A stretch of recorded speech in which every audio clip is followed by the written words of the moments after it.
Are we live, Sour Assassin? Are we live? Are we live-ish? We are live-ish. Welcome to the All Even Podcast. My name is Barry Grant Jr. You can catch me on Instagram and X at All Even Podcast.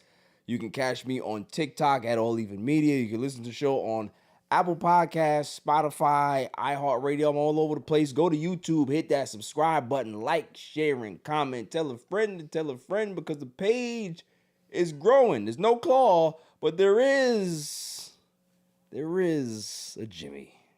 How's it going? How you doing, sir? Good.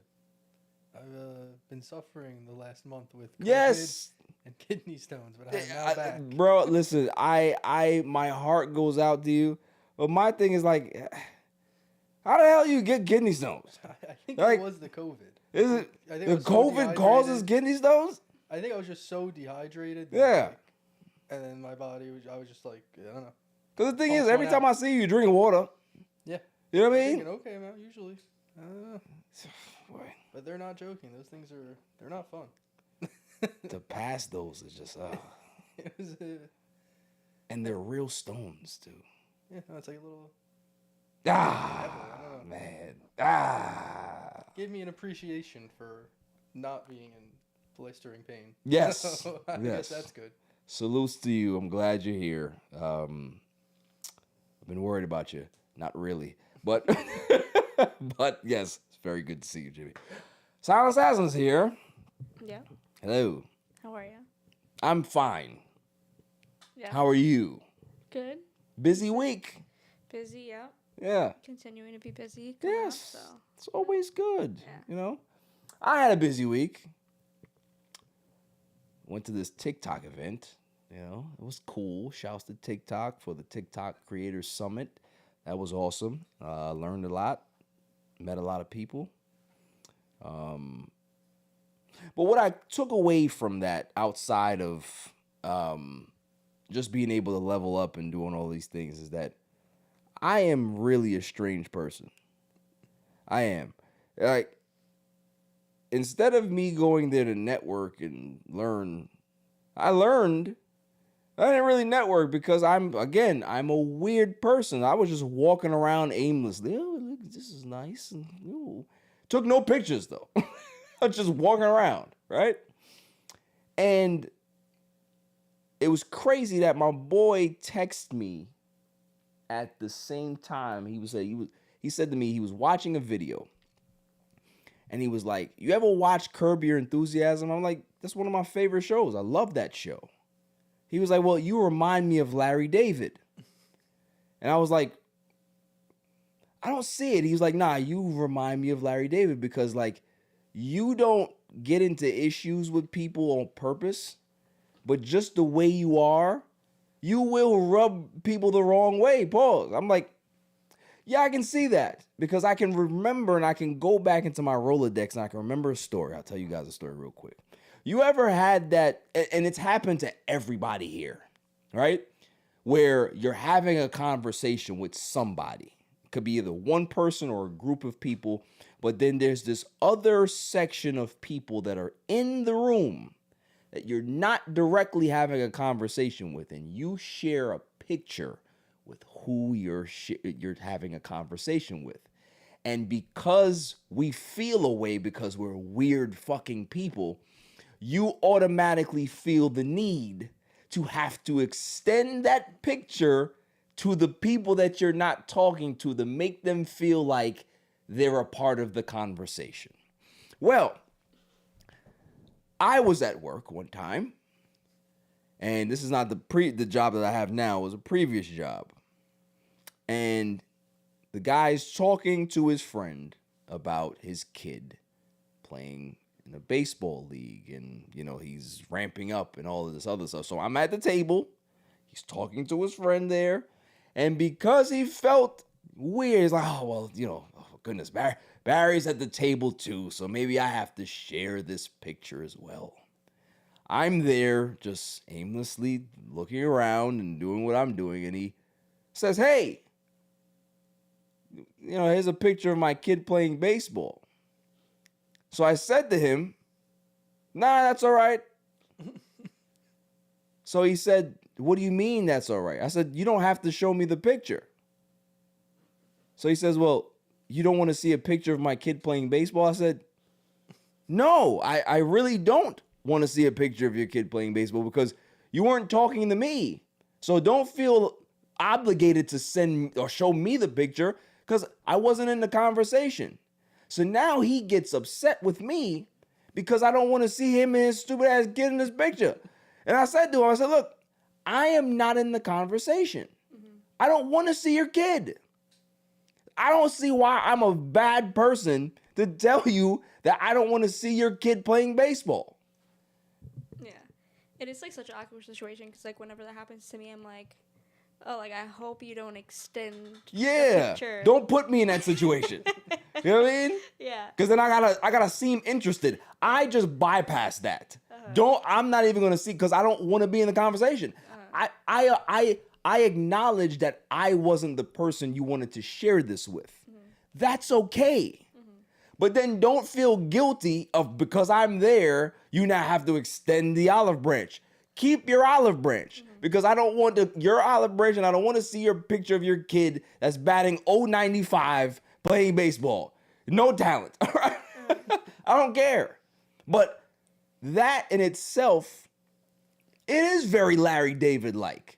And I have these little instances in my life that I'm like, yeah, I can see it. That is like a Larry David from Absolute 100%. Like, that would be a scene The from elevator situation.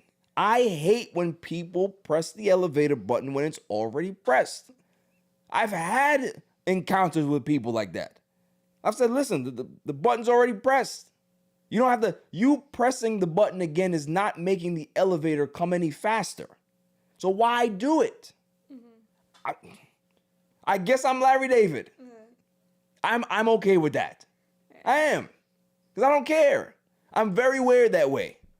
I'm one of those people that's at work, like, you know how some people like come to work and they gotta give you small talk? Don't. Don't even. If you don't even want to say good morning, that's fine too. I'm all right with that. Just, I'm there to work and I go home. I don't like small talk. Yeah.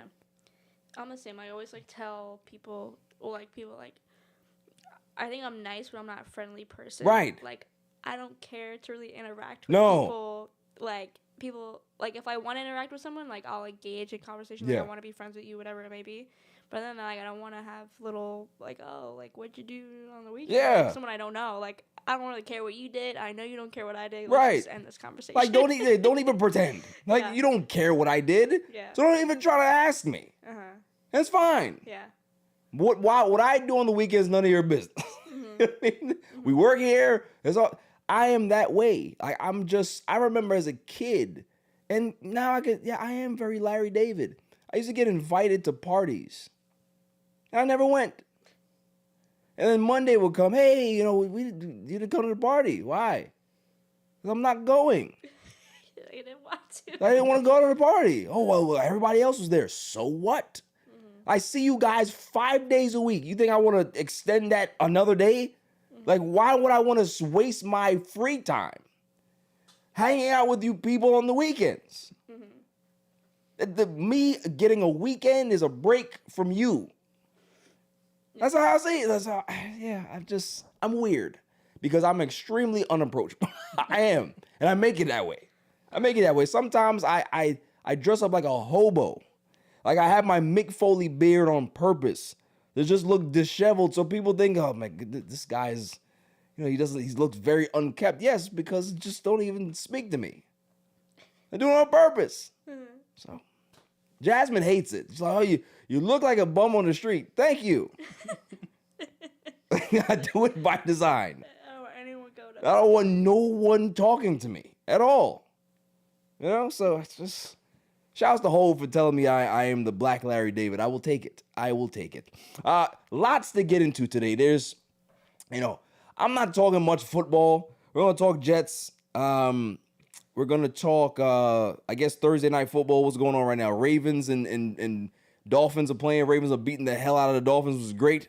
What else we have on the docket here for football? Not much. Oh yeah, the Tush Push. We have to talk about that, of course. That thing needs to go.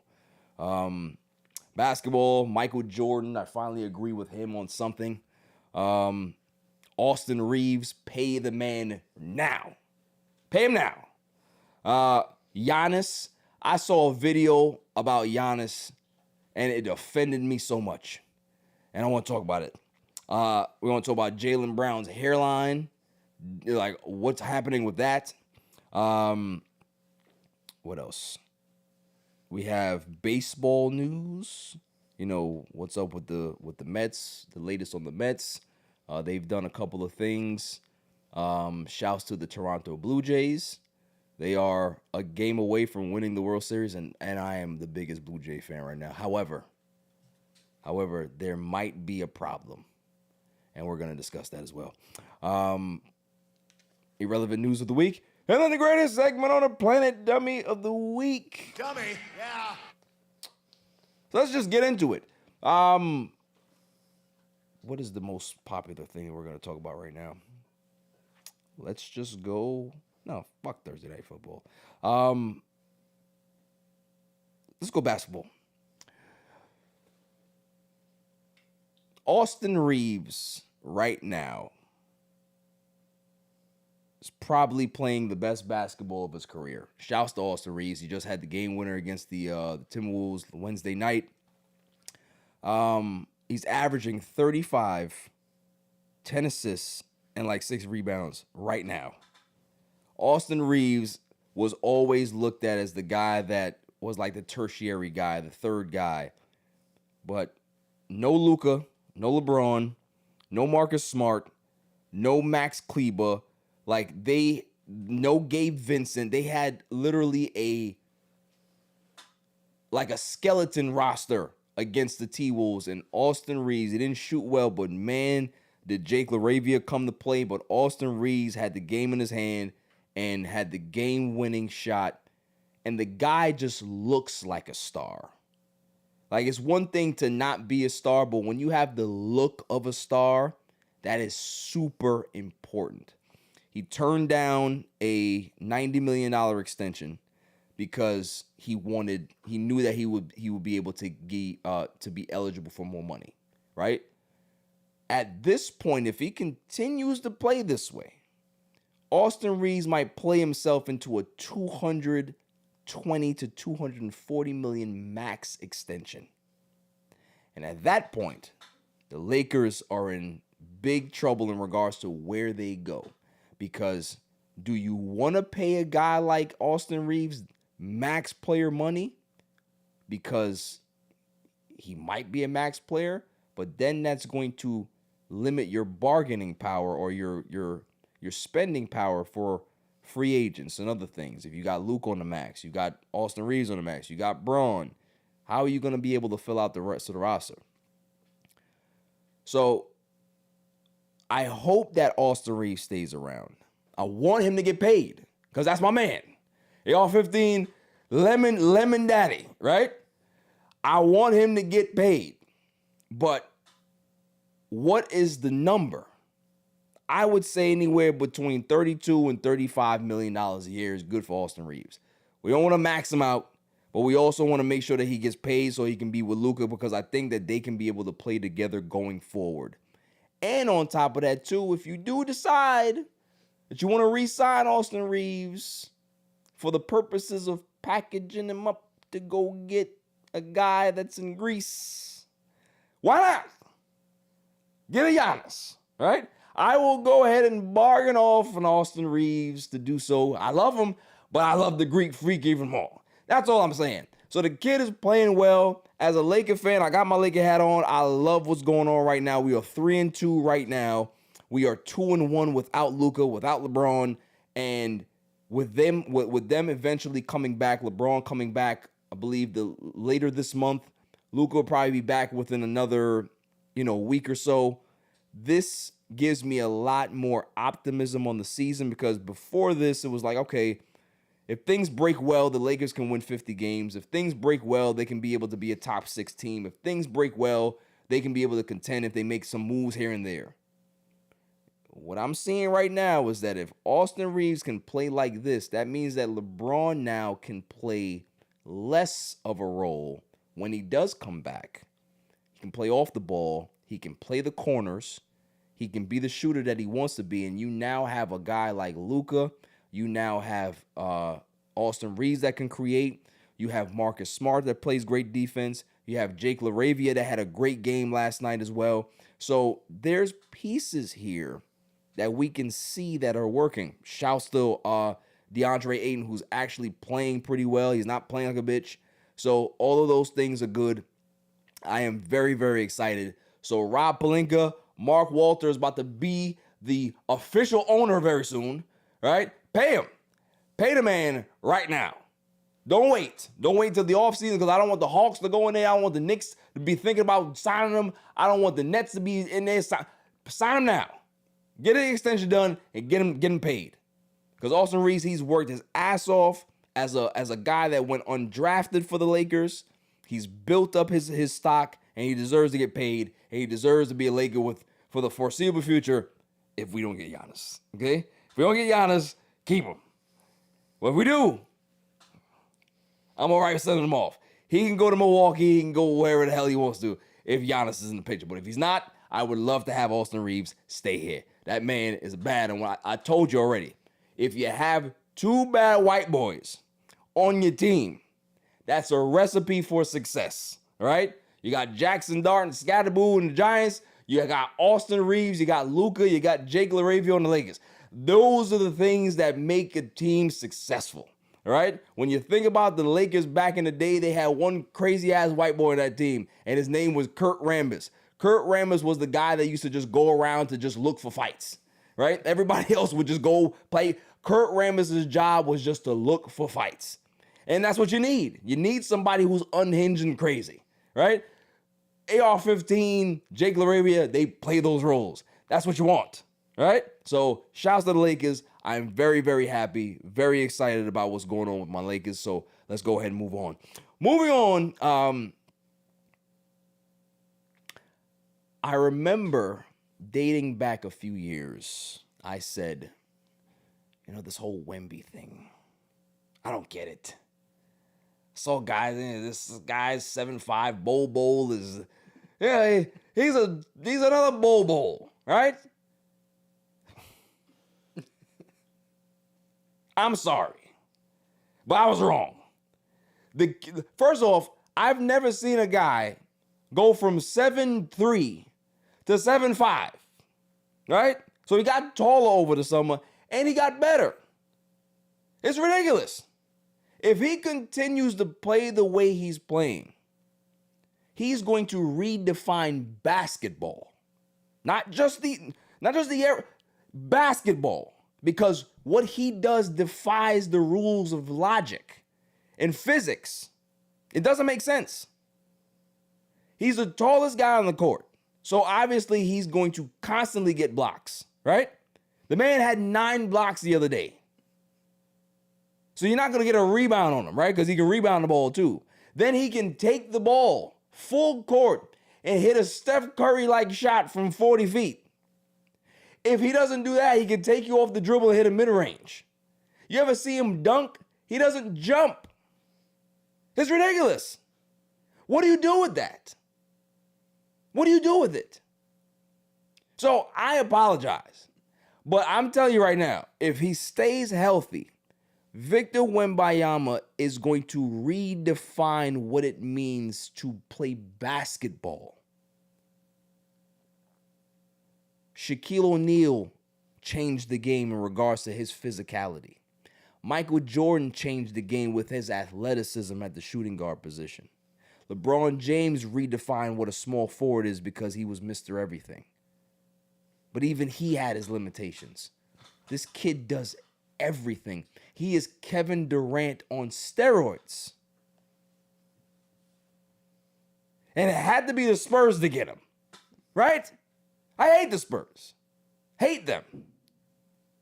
So, then they got other players too. Stephon Castle, they got De'Aaron Fox. Why can't my team get players like this? You know, I'm spoiled, right? I'm used to having a Kareem Abdul-Jabbar, a Shaq, Kobe. Yeah, we got Luka. All right, that's fine. That's cool. But Wemby's over there doing craziness. He's going to dominate basketball for the next 10 years. 10 years. And you know what he'll be in 10 years? 28. Which means that he's going to be right in his prime. We're going to have to deal with this forever. You have kids who, hey, I'm a Victor Wembanyama fan. There's these big, tall, doofy kids out there. Instead of them playing center and just putting their hands up, they're gonna want to be Victor Wembanyama and shoot threes and dribble the basketball. No. There's only one Shohei that pitches and hits. He's gonna be the only freak. I don't want my centers that are 7'3" and 7'5" to be doing what Victor Wembanyama does. It just redefines basketball. I don't like it. But I respect what he does. He's a freak. He's an absolute freak. And I was wrong. And I'm okay with saying that. This is what this show is about. To be wrong sometimes. I'm not wrong a lot. When I am wrong, I will talk about it. That now leads me into my other discussion about, because I'm looking at the Spurs. I'm looking at how they tanked and they got Victor Wembanyama. They got Stephon Castle. They got all these good players. The lottery system is completely fucked. It is. They need to change it. Like, I don't understand why the 14 teams or 15, I don't know how many teams in the lottery. I think it's 14. Why is it a weighted lottery system?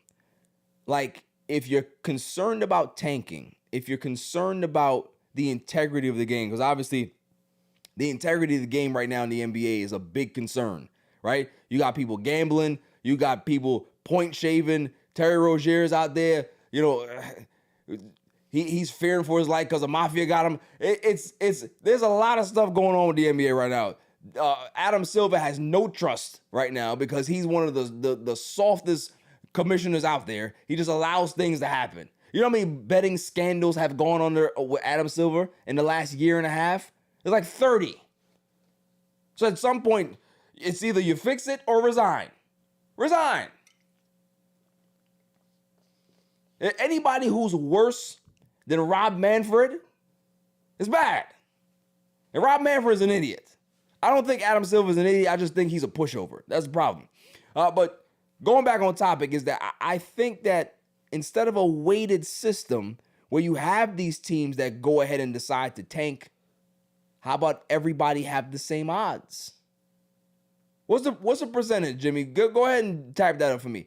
100%, or is it? How do you divide 14 by what is it? How many teams would it be? 14. 14.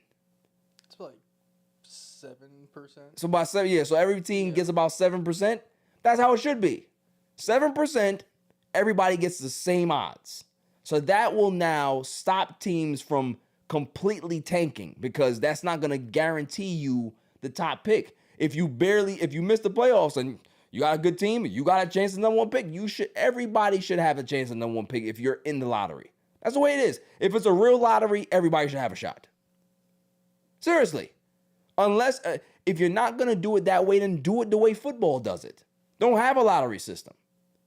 Just have the worst team have the number one pick, and then you go by record. That's it. But don't make it seem like, oh, we're trying to put this in a lottery and it's fair. It's bullshit. It's always been bullshit. The Knicks had the frozen envelope back in 1985. We know this. We know that Patrick Ewing was on his way to New York. They wanted that to happen. You don't think that they wanted Victor Wembanyama on the Spurs? You didn't think that they wanted LeBron James on the Cleveland Cavaliers? Come on now. So again, don't play with us. Don't make us feel stupid. Just fix it. Mm-hmm. And if you don't fix it, then we know that you don't want to fix it. That's the whole point. Mm-hmm. Yeah, I feel like all sports should be worst team, first pick, and because, like, also, too, like, you can say, well, a team might just be tanking just to get better picks, but the team is not winning. Yeah. To get there, like, so, like, the team just sucks in general. Yeah. Whatever. Maybe, like, they're not just trying to get all these picks and then miraculously they're going to be a great team. And I think, too, that there might be some protections that you can put into a season like that. Like, if you see a team that's actually playing poorly and they have all their players playing, then now you can say, listen, to keep the integrity of the competition, we are requiring you, unless these players have like really, really bad injuries, if they're just injured or hurt, but if they're really, really banged up, then cool, they'll sit. But you're required to play your best players a certain amount. Yeah. You can't just have them sit out. They have to either play half the game or something, but you can't just have them sitting out. Yeah, like your top professional talent has to be playing. They got to be available. Yeah. They shouldn't be on the bench or whatever, sitting out for fake injuries, whatever. Like, they have to be playing. Right. To be competitive. But yeah, that should be for everything. I feel like it shouldn't be a lottery system, because then say a team that was in the playoffs was a really good team and then they get the first pick. That's kind of not fair. Just makes them better to get a really great player on like a cheaper deal is not, fair. Yeah. It's terrible. It's kind of like the what team did that? The Sixers did that for like 6 years. They just tanked on purpose. Got Embiid, got Ben Simmons, Markelle Fultz. It didn't work out. But for a team that knows what to do, like Spurs, it's going to work out for them. We don't want this. I would have rather Victor Wembanyama in New York. I'd have been fine with that. But the Spurs, I got to deal with that. As a Laker fan, I got to deal with that. I dealt with Tim Duncan for how many years? I got to deal with him? It's nonsense. I don't wish injury on him. And you see what happens. A lot of people don't understand when I talk about things that it actually is true. When Chris Paul was on that team last year, he was still good, right? Victor Wembanyama did his thing. What ended up happening? Man caught a blood clot in his damn lungs or something because of Chris Paul. Now look what he's doing. Chris Paul leaves and he grows 2 inches. Pause. There's something. Look at the Clippers. What's going on there? Clippers are a disaster because he's there. They're terrible. It's the Chris Paul effect. It's real. Okay, just like how people say Stranger Things, it's fiction. No, it's not. It's not. You know, they had the Montauk projects back in the day. That was real. 11 is a real character that they took from over there. Don't tell me this Chris Paul jinx is not real. I've been watching it for 20 years. It's real.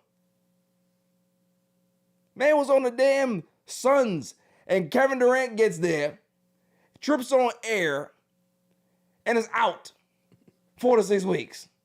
I've seen it. So, shouts to Victor Wembanyama. I don't like it. I don't like what's going on, and I don't like the lottery system. And because I don't like the lottery system, and I don't like Victor Wembanyama on the Spurs, they got to fix it. They got to fix it. It's a jinx, all right? They set this up. As Laker fans, they set us up to be miserable and have the Spurs back on top. I don't like it. We need to get something. Moving on. I don't know if I should be happy or sad. And I say this because Anthony Davis is on the Dallas Mavericks. Anthony Davis showed up to camp looking like Zion Williamson. Used to look. Not now, because he got on the Ozempic. He's great now, right? But he's out of shape because obviously he couldn't train in the offseason because he had the eye thing, he had some other injuries, and so he's trying to play his way back into shape. And now he's hurt the Achilles. He has some Achilles tendonitis or something like that, and he was out again. I don't know how long he's going to be out. But as Mavericks fans right now are pissed off. And they have every right to be, because they were told by Nico Harrison that this team was a win now team. They're making the trade because defense wins championships. You know what else wins championships, Silent Assassin and Jimmy? Having a point guard that can actually be able to give the ball to your best players and have them run. But they got Cooper Flagg playing point guard. So you're trying to change the game. Cooper Flagg ain't no damn point guard. He's a rookie. He's all right, but he's no point guard. You got D'Angelo Russell on the bench, and they don't want to play him. It's a disaster. And Anthony Davis chose this. And what I say by chose, he didn't choose to get traded. But man, he was so enthusiastic leaving the Lakers that it made me seem like, oh, well, you were itching to leave, huh? Itching to leave. You go ahead and you put on 20 pounds, right? You was crying for years. Oh, get me a center. I'm a power forward. Get me a center. Now you're okay with playing center because you're about 290, huh? How does it work? And Dallas Mavericks fans are miserable. They're absolutely miserable because this is what we traded for while Luka's over there setting records and dropping 50-point games. And he's slim. He's not drinking no beer no more. And then we got the guy, so we traded the guy who used to drink beer for a guy that likes the Texas ribs now. It's nuts. So I feel bad that he's injured. But I don't feel bad for him in regards to his behavior or how he left the Lakers. Don't be crying to get those, no, I need a center. No, you don't. How about you lose the weight and go back to being the AD that won us a championship? We haven't seen that guy in 5 years. Haven't seen him. I feel bad for Mavs fans. I only know a couple. And I always make fun of them. I send them text messages to troll them. But it's rough. It's rough. The fact that you got Cooper Flagg as like a consolation prize, like a sorry. But to play him at point guard, the fuck is Jason Kidd doing? It's just dumb. I understand that Kyrie's hurt and he's going to come back at some point, but come on now. Figure something out. You ain't got nobody else can play point guard? Cooper Flagg? It's the reason why they suck. Moving on. I saw a video that bothered me about Giannis the other day. So they don't even try. I think the refs don't even try anymore. Like, there used to be rules in basketball. Like, when I grew up playing basketball, this was a carry. You can't turn the ball over and make any moves because that hesitation is a carry. Because we learned, we saw Allen Iverson grow up, and Allen Iverson used to hit you with that hesitation crossover. It looked so nice, so we put some more New York flavor on it. Got to put the ball all the way out here, show up. Can't do that in the game, right? Oh, carry, boom. So if you telling me this, why you can't tell the 7-foot guy in Milwaukee what he's doing is foul? The man literally took 9 steps before he shot this basketball. I saw him play. I'm like, how's that even? First off, he's 7 feet tall. Just think about this. He's at the 3-point line. He does one of these, right? Tosses the ball over, throws it in front of him, grabs it, now goes into a gather and takes 7 steps before he shoots this ball. He's already the tallest guy and you taking more steps? It's cheating. And then the rest are just there like this. And then got the nerve to call a foul on a defender. Like, what do you want me to do as a defender? He's walking. He's the best player on the court, and you still allow him to do bullshit? Come on now. Like, officiating across sports needs a complete overhaul. Football is garbage. Baseball is garbage. Basketball is garbage.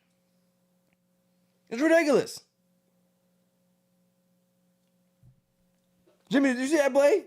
No, I was watching the game. You're like the commentators, they immediately started talking about it. It's like, yo. They're like, how many steps did he take on that? And they replayed it, and they were all just laughing. Like, that's how it's bad. When Sounds like I'm going to send you this video.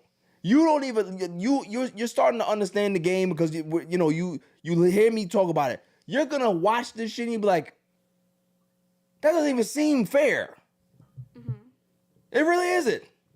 He took one dribble.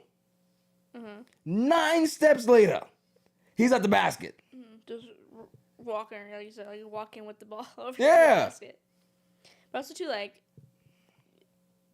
did anybody else on the other team be like, hey, like, absolutely, like they look at the refs like the refs didn't do anything. I'm telling you, the line ref was like this. Got some money in there. Yeah, see that? Now, that's no longer a conspiracy. We're not wearing no tinfoil hats no more. It's real. What did you get for this game, ref? Huh? Do you got a parlay on it? Mm-hmm. It's unbelievable. You're the best player on the court and you cheating. Because that's too, like, I feel like at that stage in your life, like, it's habit to kind of, like, accidents happen when you might travel, whatever. Yeah. But to kind of just care, like, like, he literally did it on purpose. He don't care. Yeah. Because he knows he gets away with it. Mm. Just think about it. 3-point line here. Giannis behind here. Baskets here. He takes one dribble, 9 steps to the basket. That's not fair. Uh-huh. And if I'm a player in that situation, I'm clotheslining him. Because if the refs are not going to call it, you're going to call something today. Mm-hmm. Call this foul. Call the foul in. Because you're not going to score on me after taking 30 steps. Mm-hmm. And you're 7-3. Don't make sense. Moving on. What is the problem with people and their lack of confidence in how their hairline looks going forward? Like, I am not one of those people. I'm so glad I got a barber that doesn't disrespect me and says, yo, you want me to, use the darkening spray on your hairline? Don't ever do that to me. Ain't no wrong with my hairline. My hairline is just fine. But for those who are hairline inclined, right? Or what is it? The hairline deficient. Why do you do this? Like, why is it a thing? We couldn't see that it's fake. No one's hair is that black. Mm-hmm. No one's. Mm-hmm. And Jaylen Brown decided, as a basketball player, I'm going to get a spray line before I play this game. And put mascara all on this man's jersey. You should got fined for that. Mm-hmm. It's craziness. Yeah. Just like, what is it? Like destruction of property. Yeah. His jersey. You ruined this jersey. I can't get this out. The team guy can't get this out. Mm-hmm. I'll get a whole new jersey because of you. Yeah. Put this mascara on me. Mm-hmm. All because you're trying to protect the hairline. Just go to Turkey like all the other players do. Do that.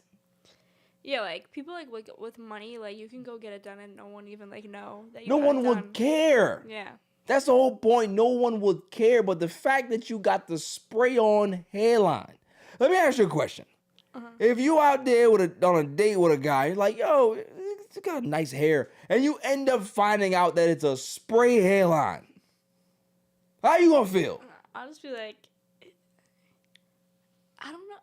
Y'all Netflix and chilling. You got your nice white shirt on, right? Uh-huh. You know what I mean? Trying to look cute. And he got his head right here. And all of a sudden, black mascara all on your shit. I'll be like, what the? Like, I'll be like bugging out. Like, is something like right on the sheets? Like, what is this? Like, what? Yeah. What is happening here? And he's like, oh, like, I don't know. And then you see like half his head hair's gone. You see the whole hairline going. No, that'd be crazy. I feel like in that situation, I kind of would be embarrassed for them, be like, what are you doing? And Yeah. just not talk to them again. And that's the thing, is hilarious. Jaylen Brown should be embarrassed, because if I'm a teammate, I'll never let him down. I would play that video every single day and embarrass him. Yeah. Because that's crazy. I do it. Listen, I'll tell you a story. I had a friend in high school. He was very vain. Good looking guy, right? But he just was when you think about Zoolander, right? He would always he just take pictures of himself all the time, right? Make sure when he went to the barber, his line was just always perfect. And one day, he's in school and it was in the morning before class. And I'm looking at his shape up, right? Not over here, but his beard. And it was extra full. And I'm like, I've known you my whole life, bro. There's no way your beard looks like that. So what I did, because I'm a troll, I took my finger and ever so gently swiped it, and mad mascara came on my hand. I said, bro, you out here doing this? The look that he gave me, I never got that look from him again. He wanted to kill me that day. He wanted to kill me that day because he knew that me doing that, I was going to air him out to everybody. So he threatened me. He said, if you tell anybody that I'm doing this, I'm going to come for you, right? I'm going to come to your house and we're going to have a problem. I'm like, look, man, I don't want no trouble. But why are you out here doing this? You already got a nice line. Like, why you have to accentuate it further? Yeah. You know what I'm saying? I don't get it. Like, if I start losing my shit, I just lose it. That's just the way it is. It's all right. Yeah, I knew someone too, like, that did that with their hair. That their hair was, like, perfectly fine. Yeah. But, like, you could kind of tell, like, the corners were, like, lower, and then you kind of get close, like, what the hell is that? And it's just, like, marker, whatever it is, like, but it's, like, imagine my forehead, and I just draw it, like, you just color. airbrush it. And it's, like, you could tell, like, it's not hair. It just looks like coloring, like, on your head. It's like, what the hell are you doing? And then the part that bothers me, right, is that you know I'm looking at it, and then you don't acknowledge that I'm looking at it because you know what I'm looking at. You know it. Yeah. Like, I could tell it's just colored pencil, whatever. Yeah. You didn't have that shit yesterday. No, yeah. We was hanging out all night. I didn't see that yesterday. Yeah. It's like crazy. Come on now. Yeah. It's insulting. And if I was I think they were playing the Knicks, weren't they? Yeah. If I was that Nick, I'm telling you, man, I'll send him that jersey. Get put it on your wall. Put it on your wall. Embarrassing. Unbelievable. Moving on.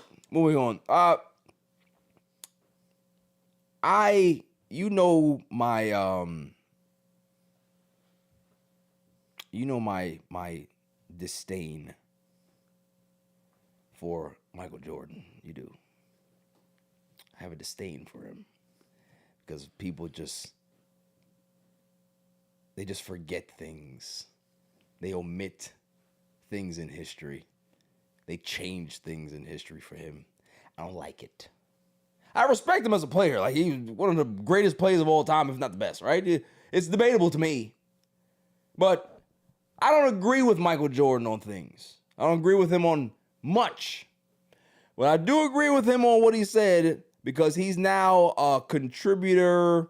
You know, him and Mike Tirico had a interview, and they're talking about certain things, and he talked about load management. And me and Michael Jordan finally agree on something. Load management is garbage. It really is. If I wish I can be able to, let me see if I can be able to find some of those clips that he had, because it was very profound to hear him talk about load management the way he did. And let me see if I can be able to pull it up. Load management has become such a hot button in the NBA. How I know you were going to talk about that one? Because you played 80 games a lot. A lot. You played 82. What do you think of when you hear the term load management thrown around? It shouldn't be needed first and foremost. I never wanted to miss a game because it was an opportunity to prove. It was something that I felt like, the fans are there to watch me play. I want to impress that guy way up on top who probably worked his ass off to get a ticket or to get money to buy the ticket. You really cared about the guy who sat in the top deck at the Palace in Auburn Hills to watch you when you came to Detroit? Yeah, because I know he's probably yelling at me, and I want to shut him up. He's calling me all kinds of names. I definitely want to shut him. So I agree with that. Is that when you think about the advancements of the game, right? Guys are getting paid more money. There's more sports science out there. There's more bio-nutrition, biometrics, all of these things to be able to make players a lot more efficient, play longer, all of these things. And you're trying to tell me that with all of these advancements in modern medicine and technology that we're playing less games now? How does that make sense? Mm-hmm. So now you have players that are making more money. They're more of brands are how they used to be, and they're playing less. There used to be, I think the average 10 years ago was like 11 games missed. Now, if you're talking about just the load management now, it's an average of 24 games missed. That is insane. It's an 82-game season, so you're taking a fourth of the season, and you're missing games. For what? And still getting paid in full. It's ridiculous. Like, think about the guy that's in the bleachers, that works his ass off, that wants to go see his favorite player, or taking his son to go see his favorite player, and that person is sitting out due to load management. You're not getting a refund for that game. Mm-hmm. That father just spent $200 on his ticket, $200 on his son's ticket. You have $50 for parking. You have another $100 for food. If the kid wants a jersey, that's going to be another $100. If they want... So now you're literally almost in the hole for $1,000 for this one night, and the kid did not get to see his favorite player play, all because of load management. Mm-hmm. That is garbage. Mm-hmm. Load management is a disgrace to the game. It's not necessary. If you're hurt, you're hurt. If you're out, you're out. But just for maintenance, the fuck does that mean? You get maintenance on your off days. Mm-hmm. Like for me, like players who sit out back-to-backs, it doesn't make sense to me. If you got like LeBron James who's 50, okay, I get that. Because load management kind of started with the Spurs and Greg Popovich. Like Tim Duncan was getting older. And for him to preserve his best player, he said, let's lessen your minutes and have you sit out some games because we want to keep you fresh. We understood that. It made sense. But when you got guys that are in their 20s and 30s that are getting load managed, for what are you managing? Mm-hmm. What are you managing? Mm-hmm. If you're supposed to be this prime, high-caliber athlete, then playing 80 games should just be a normal thing. You had 11 players last season play a full 82. None of those 11 players were superstars. None of those 11 players were secondary stars. None of those 11 players were tertiary stars. They were just rollies. Because those guys feel that they have to play and be available so they can be able to have more looks and have a chance to have extended big contracts. You see what I'm saying? Mm-hmm. Before, playing 82 games was just like, yo, it's just what we did. Playing a full season is just what we did. Could you imagine a player in football? Like, think about a guy like Jackson Dart or Patrick Mahomes or Dak Prescott, Lamar Jackson. They're sitting out 4 games a season due to load management. Mm-hmm. It doesn't make sense. It doesn't make sense. Yeah.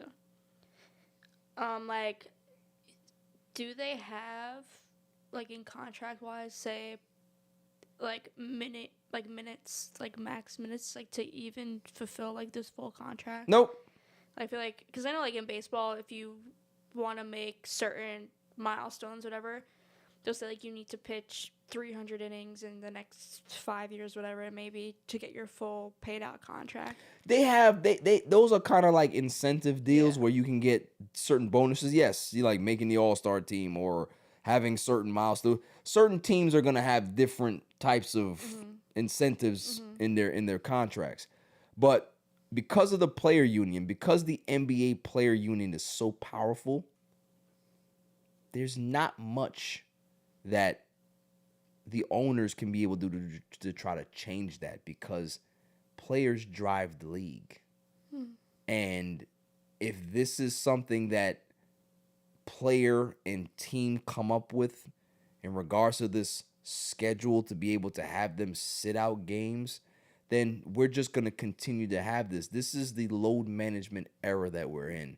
And a lot of people hate it. And this is why a lot of people who are avid basketball fans, who are like old school fans of the game, don't accept anything in this era.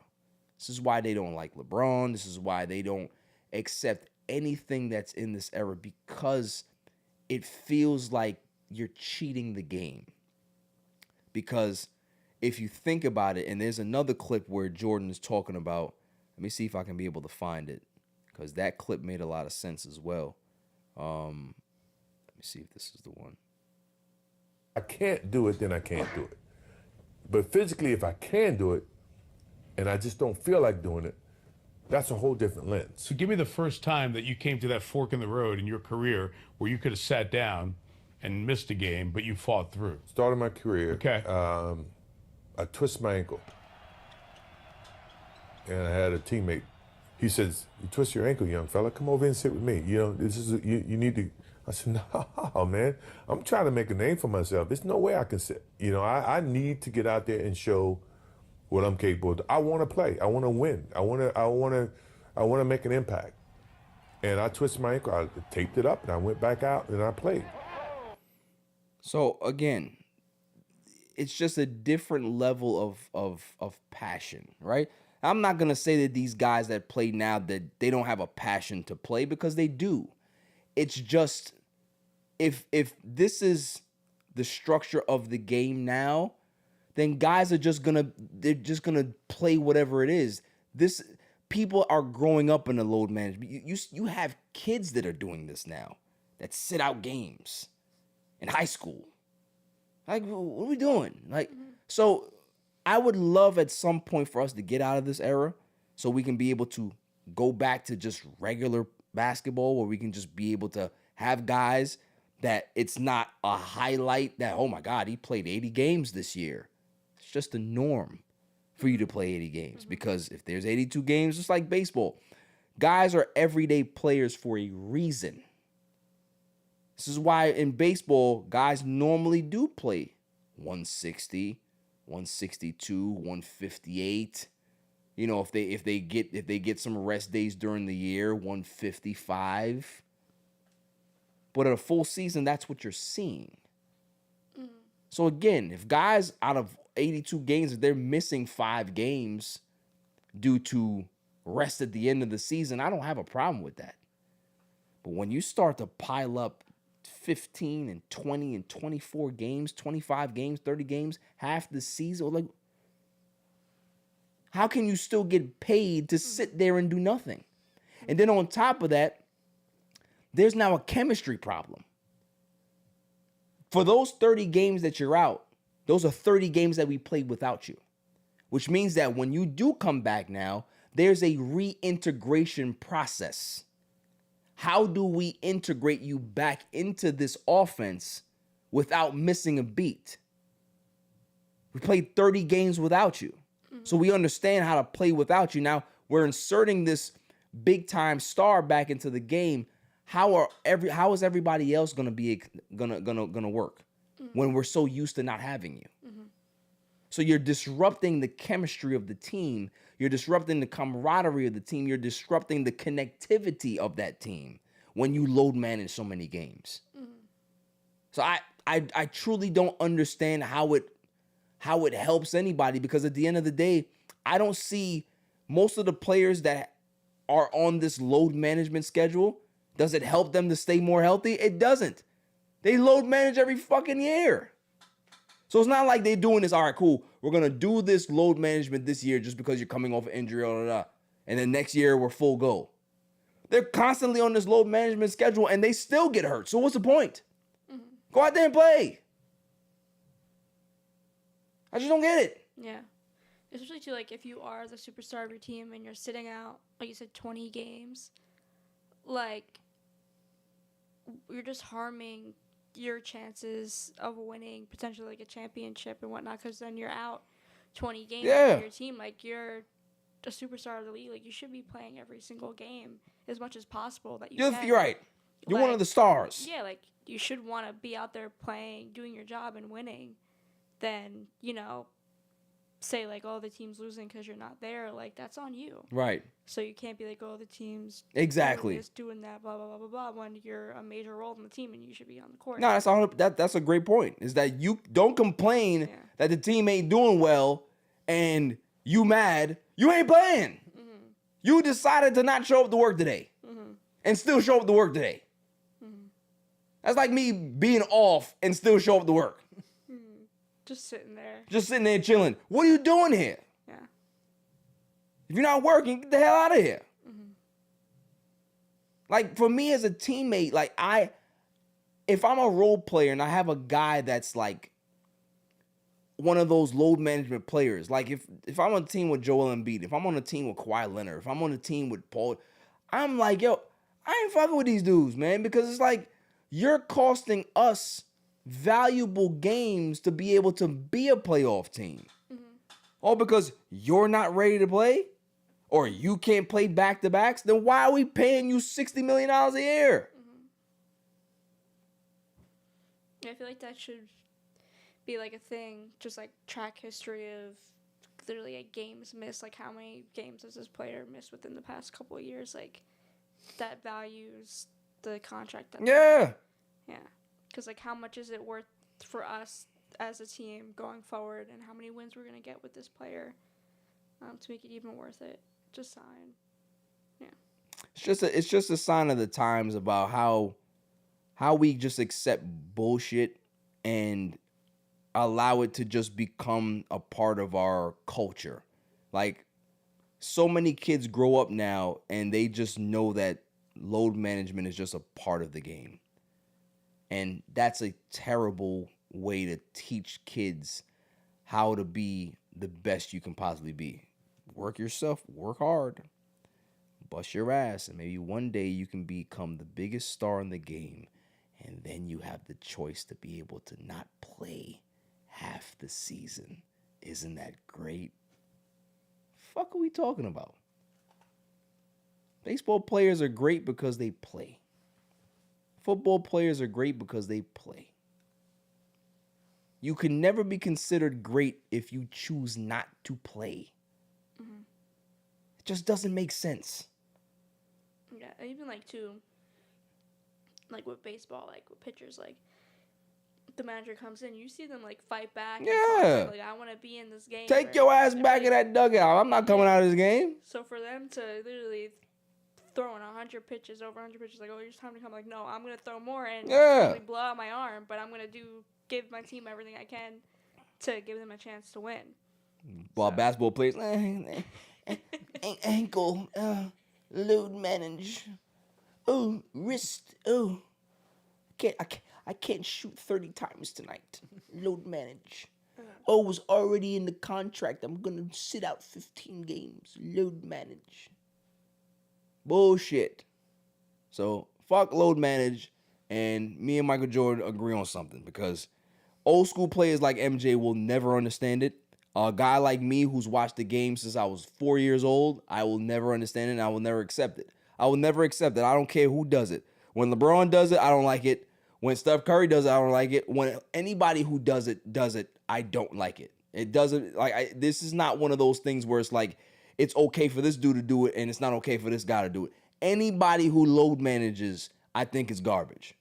I think it's absolute garbage because it just spits on the game. It spits on the fans. You are that valuable because the fans put money into this organization and this association to make the business better, to make revenue, to make TV deals, to make TV, all of this stuff that goes into having a successful sporting association or organization. The fans are the ones that push that shit forward. If you don't have the fans there, then you don't have the money. So if you don't respect the fans and give the fans exactly what they want, then what are we doing?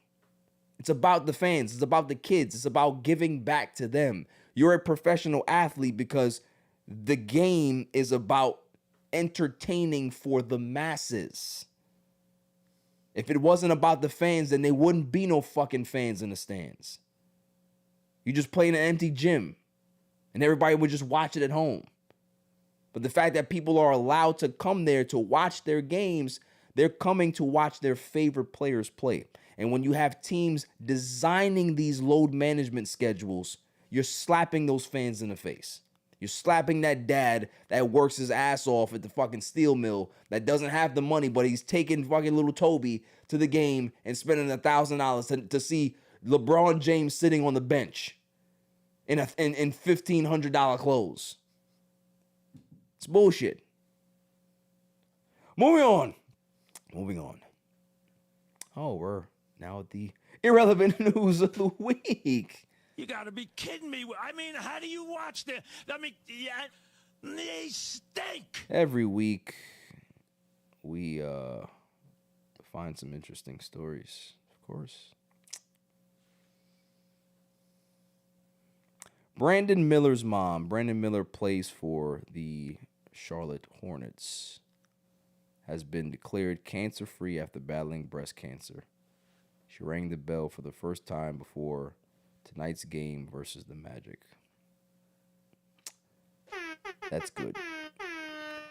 I always like hearing stories like that because myself having, a mother that dealt with cancer and family members, it's always a good thing to know that somebody is on the road to recovery, is in remission, and she's not out of the woods yet, but the fact that she can be able to be in remission and be at her son's games and have a quality of life, that's what you ask for, man. That's a good thing. That touched me deeply when I saw that because I miss my mom every day. So the fact that Brandon Miller can be able to still have that relationship and that connectivity and that connection with his mom is great. Moving on. Video games literally slow down brain aging. Gamers age about 10 years slower. See, this is what I try to tell people, is that when women out there, you see a guy come home, man, and the first thing he wants to do after he eats, he turns on that TV and he picks up that game and he wants to play Call of Duty or 2K or what, and you get mad. It's like you don't even realize what the man is trying to do. First off, it's like a 4-pronged system here, right? He's doing it for relaxation. He's doing it to stay sharp. Okay? Alzheimer's and dementia is a real thing. You can be able to stay sharp and be able to figure these things out. Helps.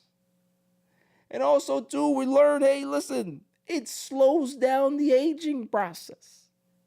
So you want me to stick around longer? Let me just play the game and hang out. Don't be mad. Just take something, sit there and do something, right? Like I told you, if you get bored, you pop it, do something. But just leave me alone.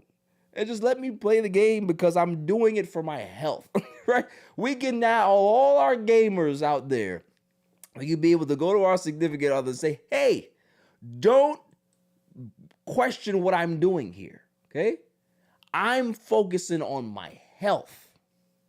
Sitting here on this couch, focusing on this game.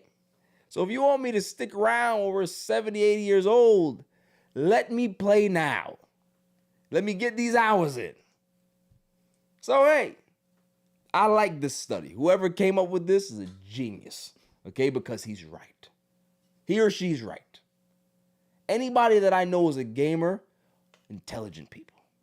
They can be able to sit there, have a conversation with you, very, very well versed in a myriad of stuff.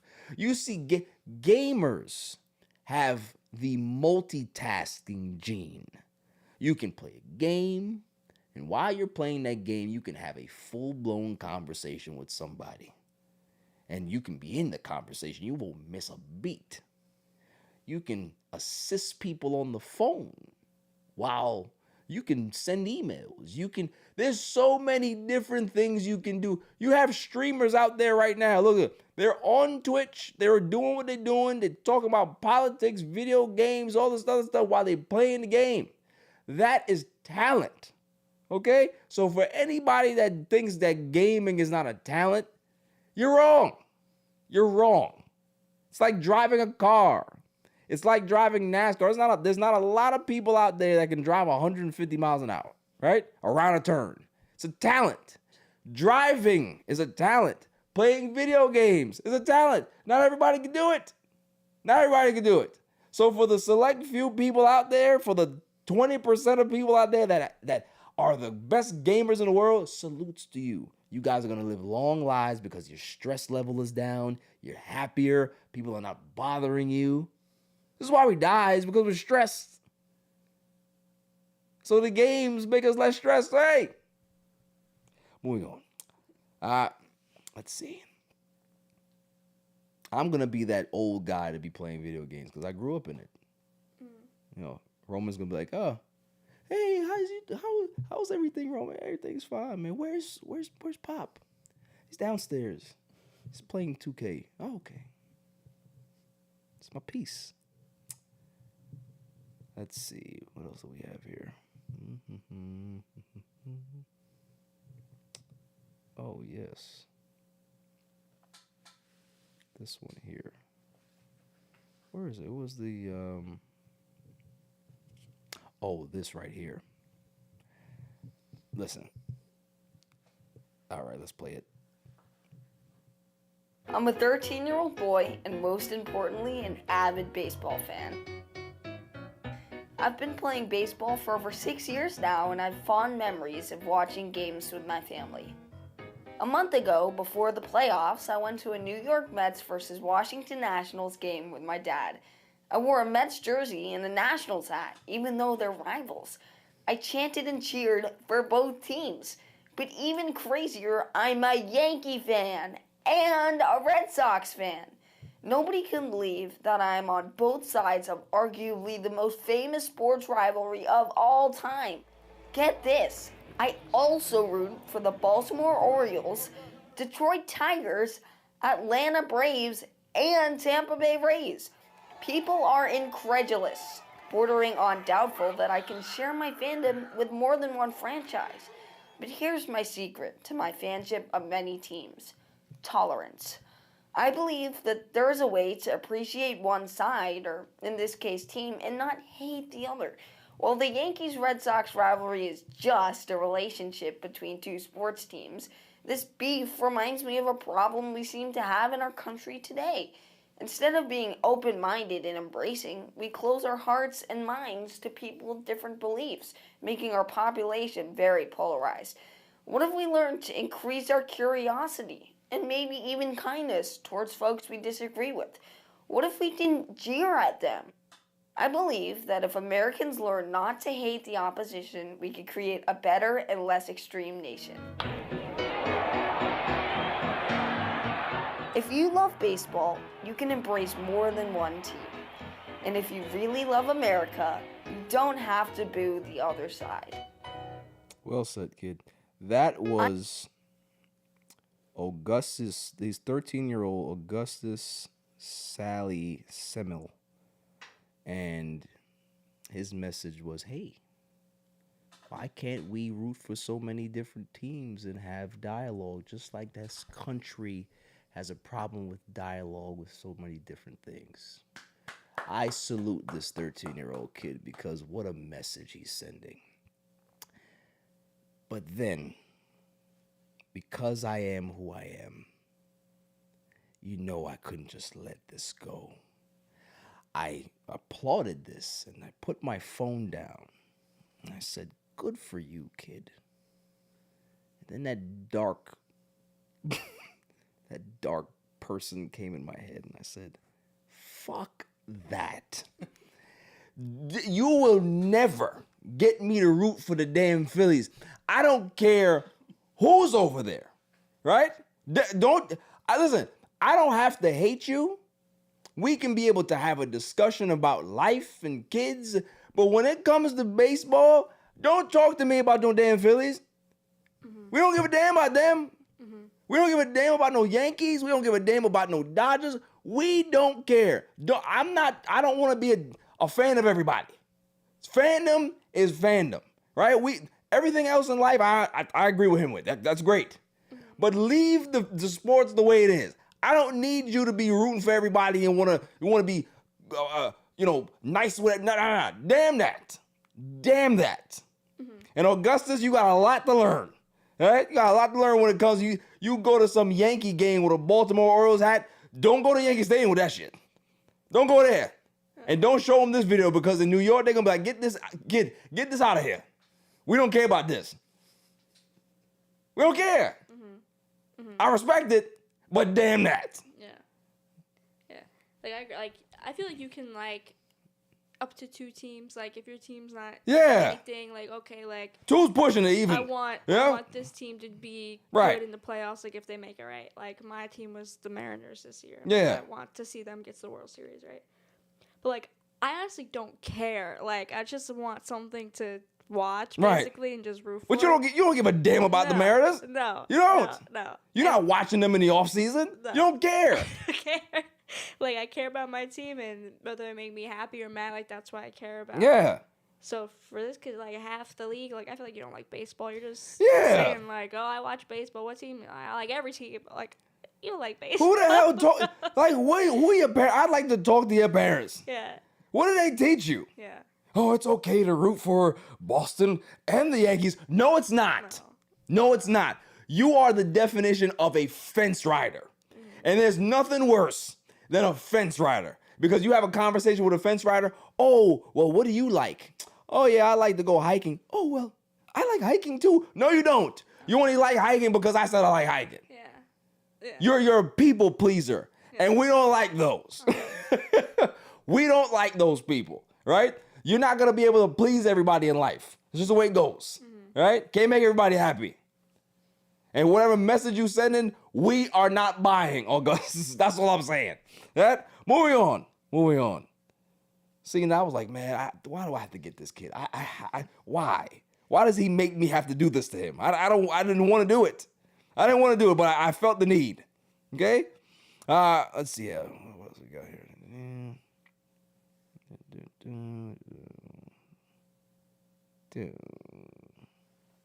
I think that's it. For you. Oh, well, I am looking forward to Stranger Things. I am. I started watching it again just to catch up. And I've been watching every Easter egg video possible. I am locked in. This may be the most anticipated season in anything I've ever seen. Mm-hmm. It's so big it's gonna be in the movies. Yeah. And I seen it, I was like, oh, what the hell are the movies? They take my money. I'll be there. I'll be there. Yeah, it's I feel like also too with the hype behind it is the length of time passed for finally to get here. Yeah. People have grown up. People have watched the show when they were. These are grown ass people now. Age 11 years old now, graduated college. Yeah. This is their whole childhood. Facts. So, it's very emotionally attached to a lot of people around the world. So, I feel like it's only going to be a very emotional ending. And I think, like, just because of, like, the past seasons, they're all been done pretty well, except, I think, season 2 was Season 2 was garbage. I don't know. Yeah, a little whack, but I really have high hopes for, like, a really great ending to the show. Yeah, it's going to be great. Yeah. It's going to be great. Just as long as 11 doesn't die, but I think she has to. I feel like I think she has to. a lot of people are going as, Yeah. I think mostly as, like, a sacrifice, just protecting another character. But yeah, she's out of here. Yeah, I think Will. Yeah, take Will. He's gone. Just take him now. We understand what he is. Sacrificial lamb.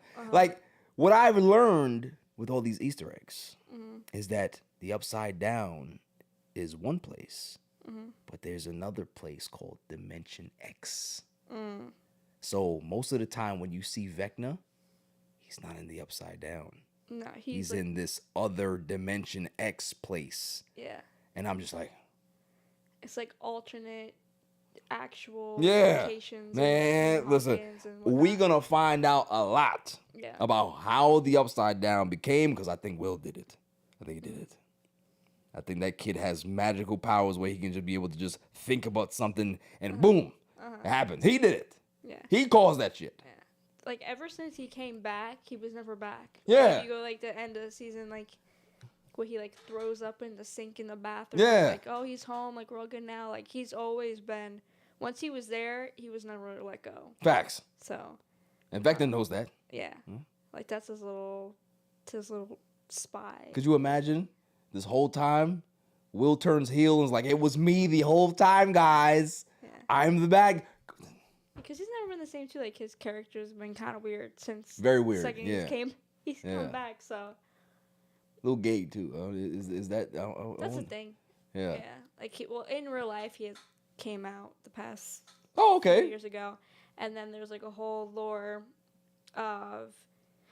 There's, like, been, like, lines and stuff with him and Mike. Like, he likes Mike and he doesn't want to say it. Yeah. Yeah. So. But yeah, that's like a thing. I did read a potential, like, what if, like, Mike is secretly gay and he likes him, but then he's just kind of going off on 11 and whatnot. Like a whole side story. Don't be. Listen, if you want to be gay with Mike, go ahead and do that. All right, leave 11 out of this. Right? She's looking for love. She don't want no. You know what I mean? Thing on the side. Nah. If that's the case, she go with Vecna. She go with Vecna. Come on now.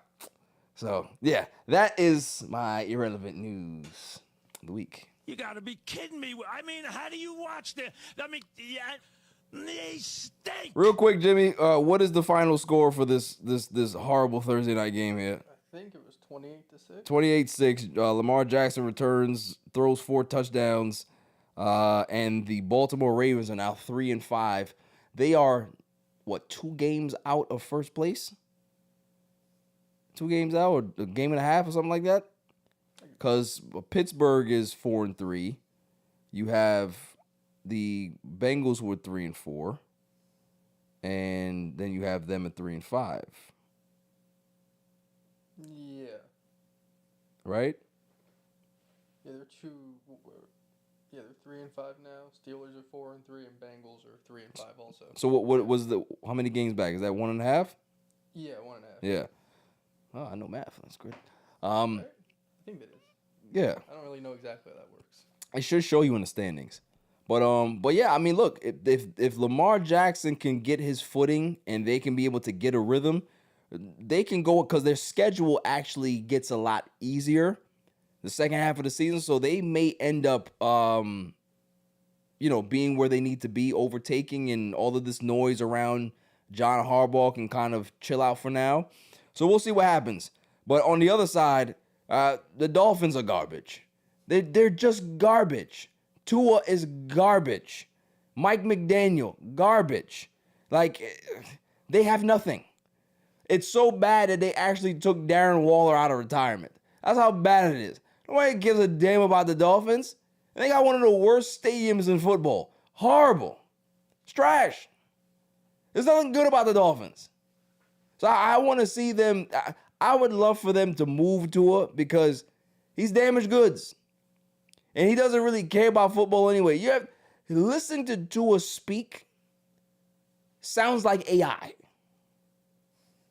Like when you see him at the press conference, he's like, yeah, is that the way he really sounds? It sounds fake. Like, it's like this a quarterback actually said this? It always like it does look like because he has like a whatever he says like from what I've seen like a smile on his face, a little smile, it's like a battery in his back, like someone's typing in. That's what I'm saying. And just he's speaking it out. It looks very, very AI all the time. Yeah. AI generated. It's weird. I would never follow a guy like that if he was a quarterback on my team. I wouldn't. It's just like a crazy downfall too, like the hype of the Dolphins, like when Mike McDaniel came on, it's like Tua, oh, you could be, like, what can he be?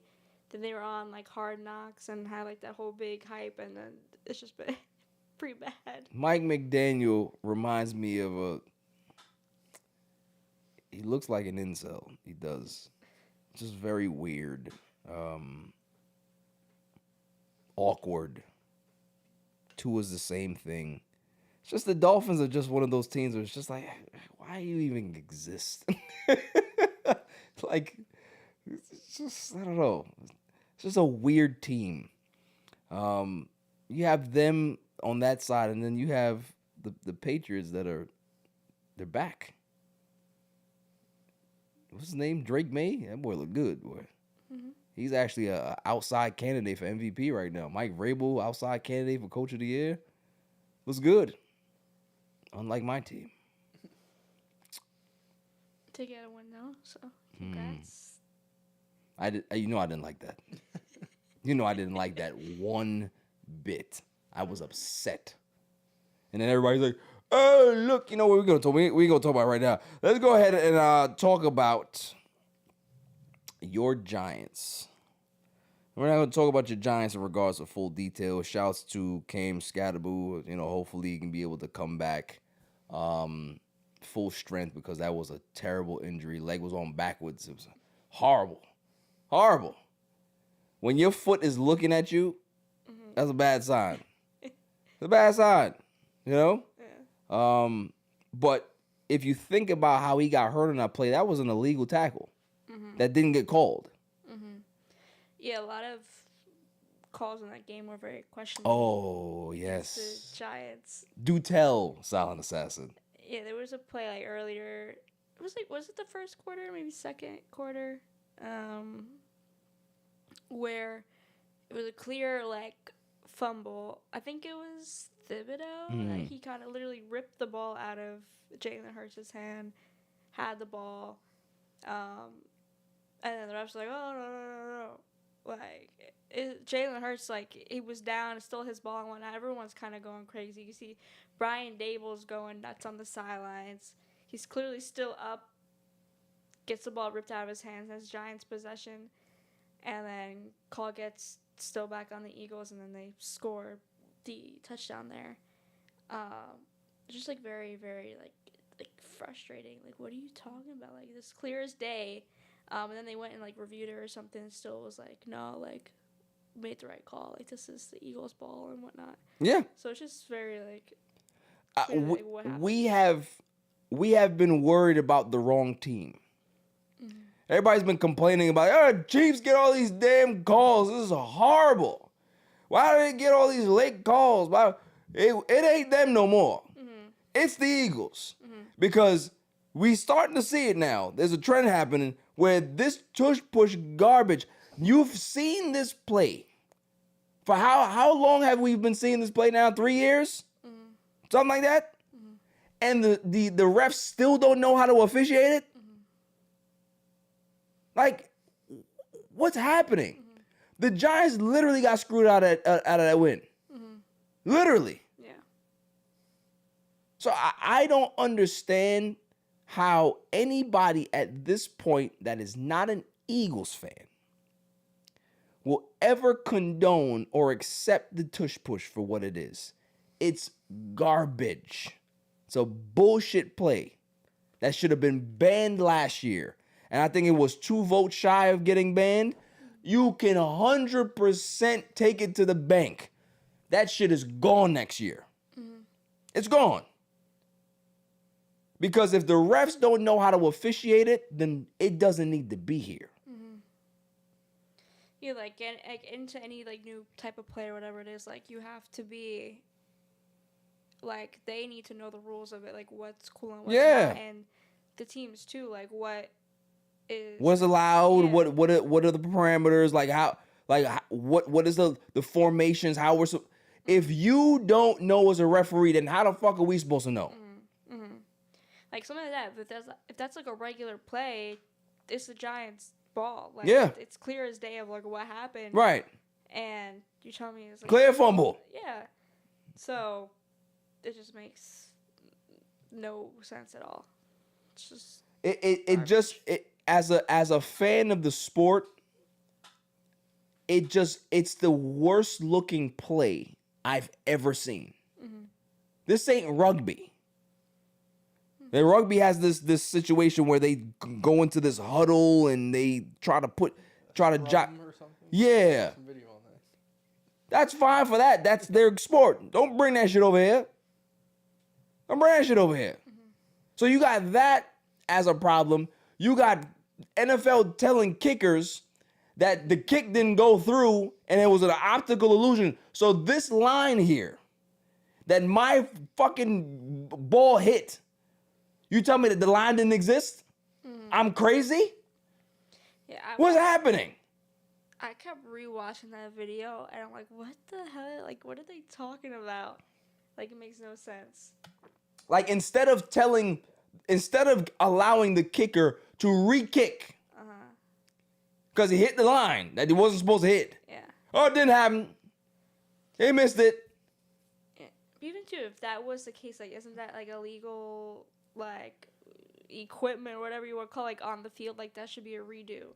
And it's like out of their control too. Like, you have a wire line, like, that's in play, like in playable bounds for the players. Like, that shouldn't be allowed. So yeah, good. Should be a redo. There gotta be some different way that they can be able to get those cameras down there. Yeah. Because it's interference. It's ridiculous. But for them to say it didn't happen. What? Yeah, that's crazy. Because even too, like in baseball with like domes, if you hit a ball far enough and it's in the rafters, like, and it's, you don't see it go over the stands, they still call it a home run because it's out of their control. There you go. So even if that was the case and it did hit it, like, and they don't want to do a replay, it still went through. Right. It's out of their control. Just like in Tropicana, they got that when it goes up into the rafters. Yeah. They call, what do they call it, ground rule double or some shit? Yeah. It's in play. Yeah. It's a part of the situation. Like, don't tell me that that it didn't hit nothing. What's wrong with y'all? What is happening in our sports? It feels like the Berenstein Bears effect. Oh, no, you didn't see that. You changed the name. I remember what it was growing up. Don't tell me that this shit was always there. I had a book in the dentist on the little table. I remember. Right. You remember how it was spelled. Yeah. All of a sudden, it's different now. Yeah. Oh, it never changed. Yes, it did. Yes, it did. Nick Fury is black now. We get it. But don't tell us that he was always black, because he wasn't. He wasn't. I remember Nick Fury. David Hasselhoff played Nick Fury, the first Nick Fury back in the day. Looked just like him. Don't tell me that he's black now. I'm okay with it. But don't tell everybody that this is always the way it was. No. Don't Berenstein Bears me. Don't do that. Moving on. I hate Woody Johnson. I'm going to say that right now. As a Jets fan, I hate him. I think he's the worst owner in sports. I think he's the most dishonest owner in football. And I think he's the biggest asshole when it comes to an owner in football, because he's not a nice person. There was the quarterback that we drafted years back. His name was Jordan Travis. A couple of years back. Jordan Travis had a very, very big injury at Florida State. That injury never really healed because he got drafted, then never seen the field, and he ended up retiring, right? And he said that he would never get the kind words from Woody Johnson, like, "Hey kid, how's the knee? How you feeling?" Right? Woody Johnson would always come around to him and said, "Are you ever gonna get healthy?" And he said that it would always rub him the wrong way because it's like it might be a generational thing or whatever it is, but it's just like, learn how to speak to people, bro. This is why, he had the whole, and I agreed with him in regards to his assessment of the fact that they don't have a quarterback and blah, blah, blah. I agree, but at the same time, it's like, why do you have to be such a dick? Like, you know that people hate you, right? You understand that people want to see you have a scandal, so you are forced to sell this team, right? We all hope for it. We all hope that there's some email that we can be able to find on Woody Johnson. Maybe he has a secret Grindr account that we can be able to find. So we can expose him and he can sell a team. That's what we want. That's what every Jet fan wishes for. But for him to do that, and then on top of that, the new news comes out that he is raising ticket prices. Jimmy, can you go look on your phone right now? Type in, when was the last time the New York Jets made the playoffs? And you let me know what it says. 2010. Thank you. How many years has that been? 15? So think about this. Your team is 1-6 or 1-7. Stay with 1-7. You're going to raise ticket prices on a team that has not made the playoffs since 2010. What type of bullshit is that? As much as people hate James Dolan said, and he's kept his word, if the Knicks do not make the playoffs, I will not raise the ticket prices, not a penny. And he's kept his word. So as much as people give him shit, he stayed out of the way, and he's done right by the fans. This piece of shit here has one of the worst franchises in North America. The Jets are a joke. They're a punchline. We understand that. The only good thing about the Jets over the last 20 years just died. Poor Nick Mangold's gone. He was the only good thing on this team for a very long time. Thoughts and prayers go out to his family. But not even Nick Mangold can take the stink away from Woody Johnson. So as a Jet fan, how am I supposed to feel? Knowing that this team is 1-7, you don't have a quarterback, you don't have any plan for next year. We have to see what the offseason looks like, but yet ticket prices go up. And on top of that, for the people that live in Queens or Long Island, they have to trek to the worst looking stadium in football to go watch the Jets.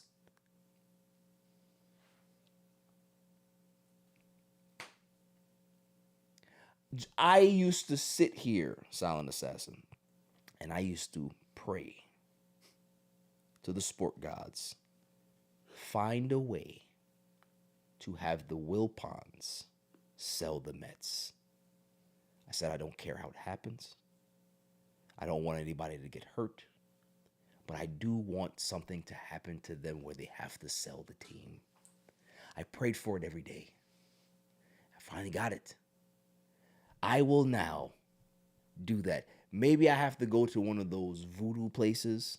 They have them out there, black magic places. And I say, the person's going to come in, it's going to be very dark. You know how those places look in the movies, right? You go through a curtain, and then there's like this big ball there, and there's this weird looking lady that got one tooth and she has an eye missing. She said, "What do you want?" Right? Like, I'm here for one reason. And she's like, "Do you want money?" And like, "No, I don't. I'm very fine with money. I love my life." "Do you want fame?" Nah, I want fame. I never liked fame, to be honest with you. Like, if it's a byproduct of success, that's fine. I don't want that. No. "Do you want love?" I got that. Got that. Got a lot of people that love me. I have my friends. Jasmine kind of loves me. It depends on the day. What do you want? I just want the Woody Johnsons of the world that owns the Jets to sell the team. Can you make that happen, please? She's going to give me one of those, those dolls. That's what I'm going to use. I need him to sell the team. That's the only way this team is going to be saved. Woody Johnson has owned the Jets since 1999. They've only had a handful of good seasons in the 20-plus years that he's owned this team. He is a disgrace. He's a disgrace to New York. He's a disgrace to football. He knows nothing about the sport. He is the worst thing to ever happen to football. And as Jets fans, I feel sorry for us. I feel sorry for guys that go there every single week, for the home games and celebrate and cheer. They have their merch. They tailgate. They spend all of this fucking money. And to know that there's nothing going to happen but pain and sadness, and Woody Johnson's out there collecting your money and raising ticket prices. Fuck you, Woody Johnson. Go fuck yourself. Moving on. What a time to be alive, right? I hate the Dodgers. I don't think anybody realizes how much I hate them. And I hate them because I'm envious, right? Yoshinobu Yamamoto was supposed to be a Met. We gave him the most money, right? Gave him the most money by far. The Dodgers had, I think they offered him like $20 million less, $25 million less. And that little bastard said, "Oh, well, if you go ahead and you match what the Mets gave me, I'm going to LA." So they said, "All right." It's fucked up, right? 2 complete games later, the man is a wizard in the damn playoffs. We see it. We understand. We understand the money that you guys got. We understand the team that you got. We understand what's happening. But man, those Blue Jays are something special. They really are. They're a team of destiny, and they got one more game. One more game to stick it to the Dodgers. Wouldn't that be nice? Huh? That the team that nobody picked to even be here at the beginning of the season, nobody thought the Blue Jays were going to be anything, and they end up beating the mighty Dodgers. Oh, I love it. I would love it. You got 2 chances at it. Come on now. Figure it out. Vladdy, this is why I wanted him. This is why I wanted Vladimir Guerrero Jr. on the Mets, because of what he does. The flair for the dramatic. He's so special. And instead we got, I don't want to talk about it. But yes, go Jays. Mets news. We have a new hitting coach, Troy Snicker. 36 years old. He was with the Houston Astros organization. Very successful. He's the son of Brian Snicker. I'm optimistic about it. I don't have a reaction to it either way. Like, I'm not upset. I'm not sad. I'm not happy. But I am optimistic because he does have a track record of success. I mean, when you look at the Astros statistics in regards to where they rank hitting wise over the last 5 years, this is the first year where they were league average and they were still like 15th. You know what I mean? Like, they always finish within the top 3 or top 5 within the last 5 years. So if that's the case, there's a lot to look forward to.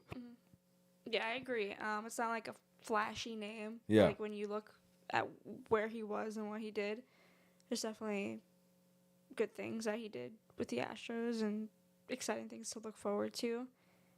So yeah, but I'm just still, like I mentioned a couple weeks ago, like I'm concerned with what David Stern is going to bring next year offensively and what his plans are.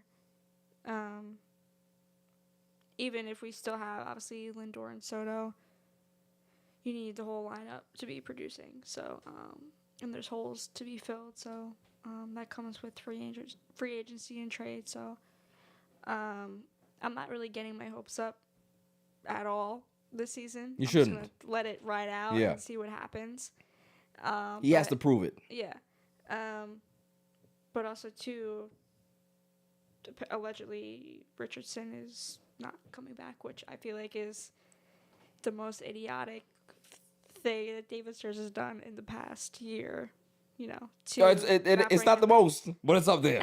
It's up there. Like, what do you mean to tell me, like, the Mets finally have a year where they're doing, like, great, like, stealing bases and running and whatnot? Highest percentage in the league. Yeah, and then you don't bring the guy back over contract negotiations. Like, give him whatever he wants. Like, he's a coach. Like, he's not, like, making millions and millions of dollars a year. Like, you can afford it. Like, see if you can afford it. Give him what he wants and bring him back. Like, for what he did and how the players talk so highly of him, how Juan Soto was like, this is the reason why I stole 38 bases. Like, he was almost 40 for 40, and Juan Soto never sniffed, 15. Yeah. So it's just like, well, that was kind of insane to me. How they wanted to bring him back, and he didn't come back over money. I think it's. I'm with you, because when I heard the news, and I don't think it's a slam dunk that it's over yet. Could be a negotiation going on. We don't know. But if it is what it is on paper right now, I'm pissed off, because he's the only bright light that we had on the coaching staff all year, right? I don't think it's a money thing, because clearly there's no cap that you can be able to pay your staff, right? You can pay him whatever you want to pay him. I think it's about opportunity. Like, think about it. He went ahead and got the what's the guy's name? The bench coach. The young guy, I forget his name. Kai something. Yeah. So I think maybe Anton, maybe he wants that role, right? Maybe he wants to be a bench coach so he can be able to possibly be a head coach, a manager at some point, right?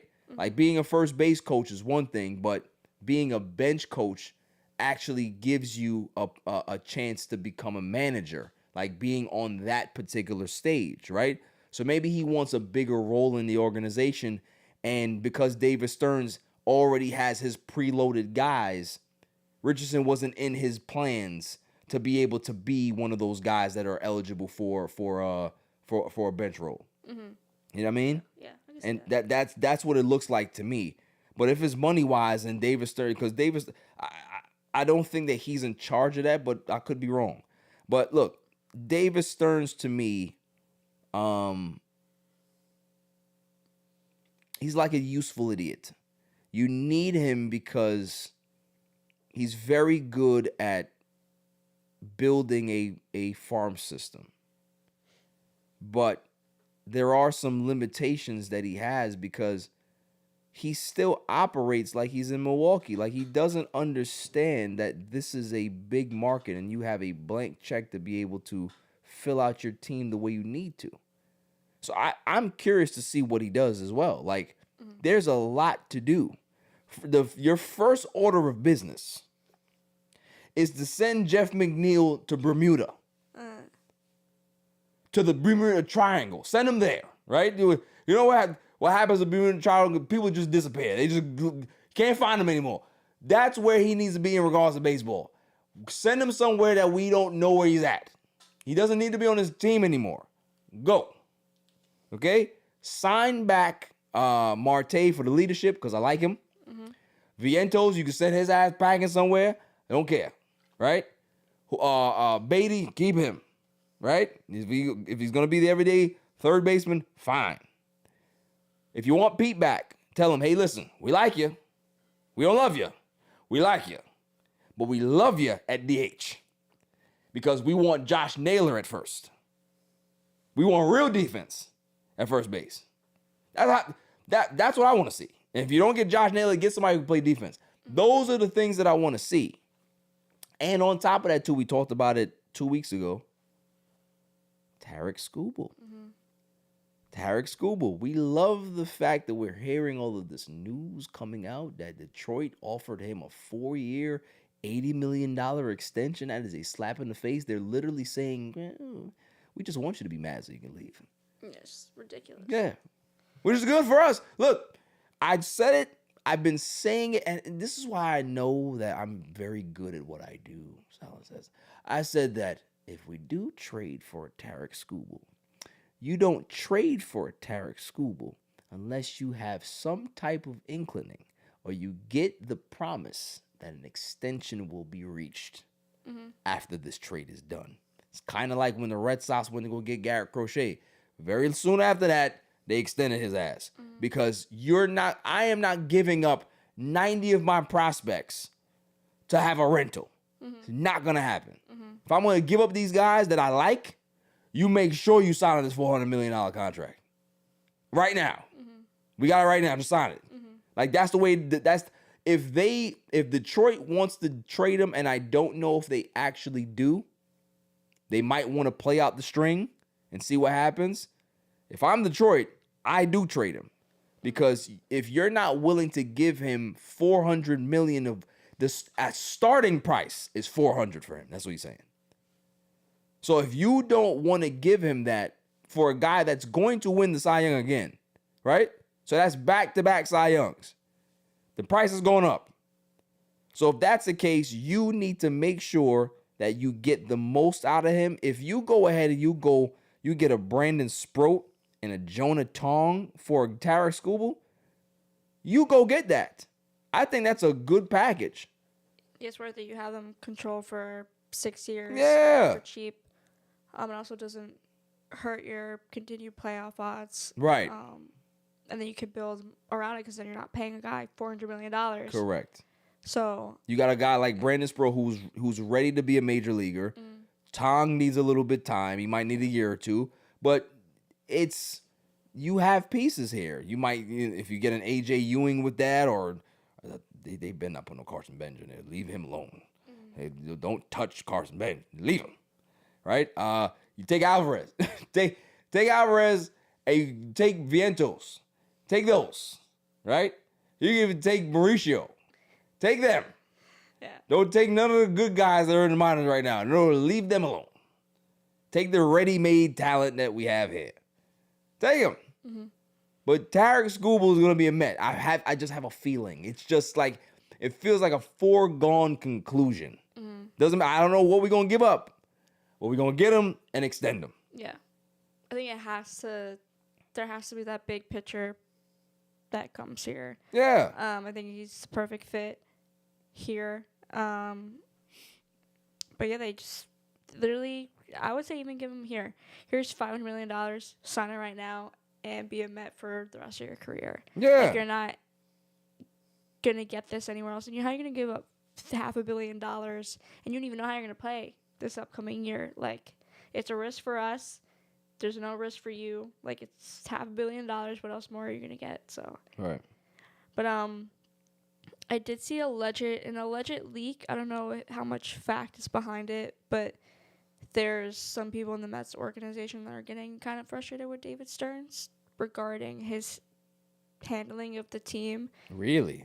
And how he's caring more about the future longevity than the immediate, like, needs of the team.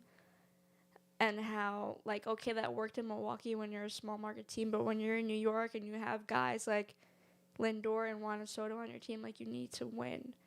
And, like, granted, you have Juan Soto for 15 years. Is he going to be Juan Soto caliber 15 years? No.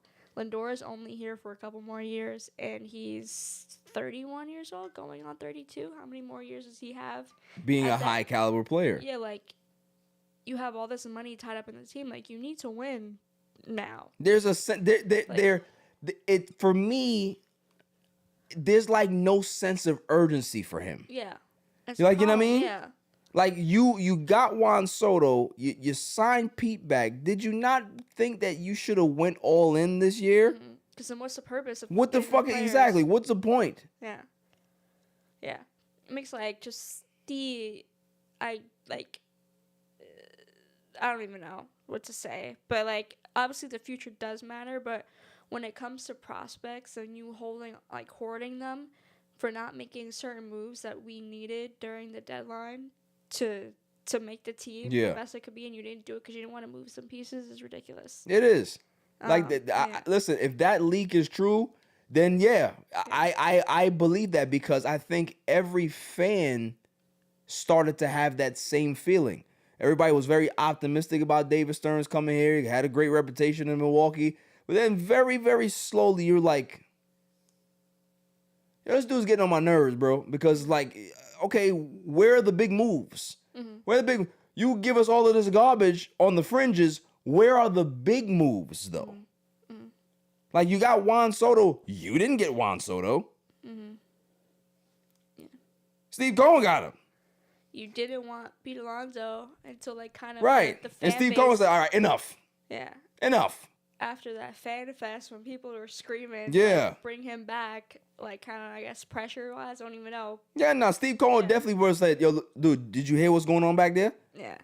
Get it done. Yeah. And stop pissing me off. Like, I think what we're going to see this offseason, and I want this to happen, I want Steve Cohen to channel his George Steinbrenner.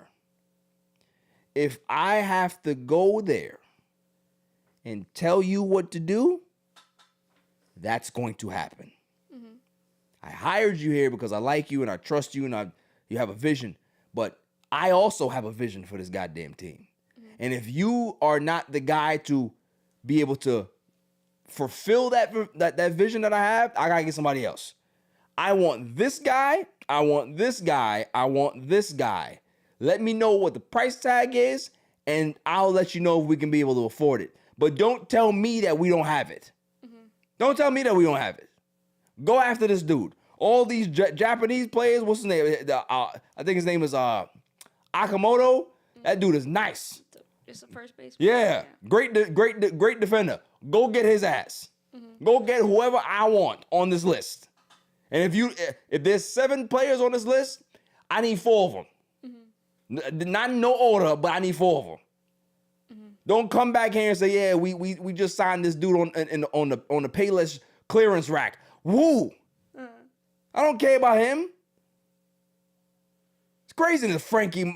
I will never forgive David Stearns for bringing in Frankie Montas. I will never forgive him. And there's some rumors about Devin Williams. We don't want him here.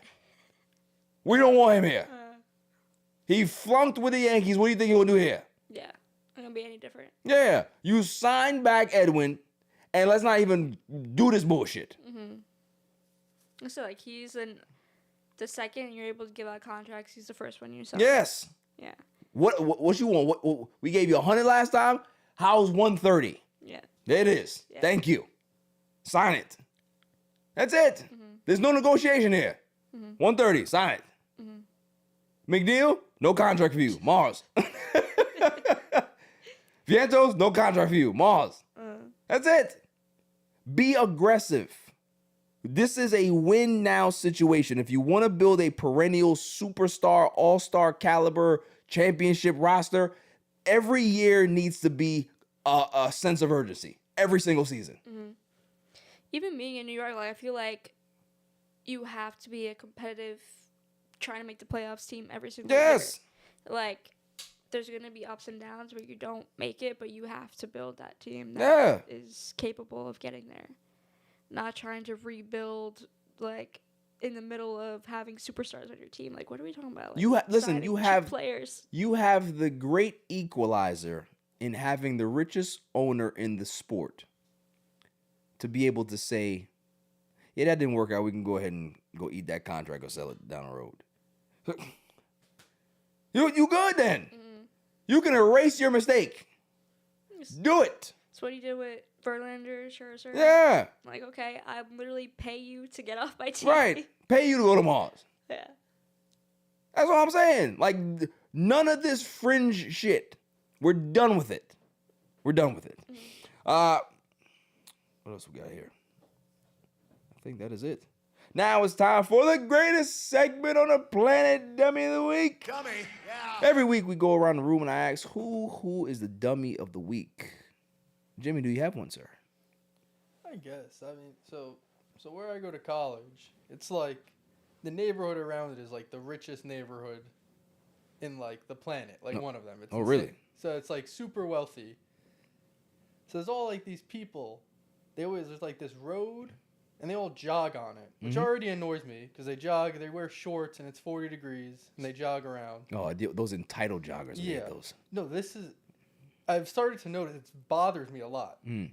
I'll be driving, and they don't really get out the way, like maybe moderately, and they never acknowledge me. They never like give you like a courtesy look, like you're in a car, I'm jogging, like You're bothering them. yeah, like they never like eye contact, like nod, smile, never. It's so weird. It's like they're like can't be bothered to acknowledge somebody. You should wind the window down. You say, you fucks are lucky that I don't run one of you over today. Okay? Yeah, Listen, I hate the entitled jogger. There's nothing worse than that person. it's like they can't. Yeah. Like you can be on the sidewalk, walking just regular, and they're in your line of sight. They're coming down the path. They expect you to move because they're jogging. Motherfucker, no. And then if I move, like at least you gotta look at me. Like they never. They do not like acknowledge you. Unbelievable. It's just weird. I just find it bizarre too. It's like they're so like, just like pompous and like this person in their own world. Yeah. In their own world, they can't bear to look at peasants like us. But it's just I don't know. It's been every time I'm like, this person's gotta like, because I'll look at them and like be ready to give them like a nod and a smile. And they don't look. It's so weird. Put your foot out. I don't know. It gets me annoyed. Open your car door. I think I'm going to next time. Open your car door next time. That's what you do. They'll be my dummies. They've been bothering me. I like that. I for the entitled, pompous, jackass joggers, you get the Dummy, yeah. Silence Ass. You got one? Yeah, this came out maybe 2 or 3 weeks ago. I don't know if you saw it. Kim Kardashian's new line on Skims. No, what happened? So she has bush thongs, various different colors and what do you call it, textures of bush thongs. It's very interesting. They I don't know. I feel like it might just be campy for her, but I feel like it's just kind of gross. Wait, they got men thongs, you saying? No bush. Bush. No bush? Bush. A bush. A bush? Thong. What is that? Like a private area bush. So it shows the bush? Yes. Well, no, I think it's like a fake one, isn't it? Yeah, it's faux bush thong. Faux like fake it's hair. on the thong. Yeah. So it looks like if like you took your pants off and you're a woman and like a man sees it looks like you just have a bush. I don't know. I don't. That's a fad? I have no idea. That's a fad to have bush? But it's like there's different colors and like textures of it. What? Skims the bush thongs. But the sad part is that there's motherfuckers out there buying it. This is like a bad. Look at this. Wemby's 5-0. Oh my goodness gracious. You get 27 points, 18 rebounds today, and like 6 blocks. He's a big problem. He really is.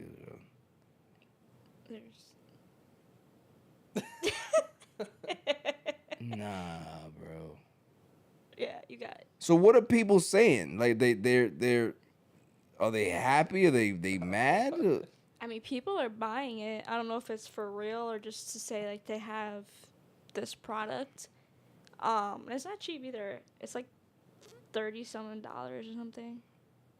But like, That's great. Like, imagine just, like, someone strolling down the street and, like, that's what they have underneath them. Just rocking that. It's just crazy. Very interesting.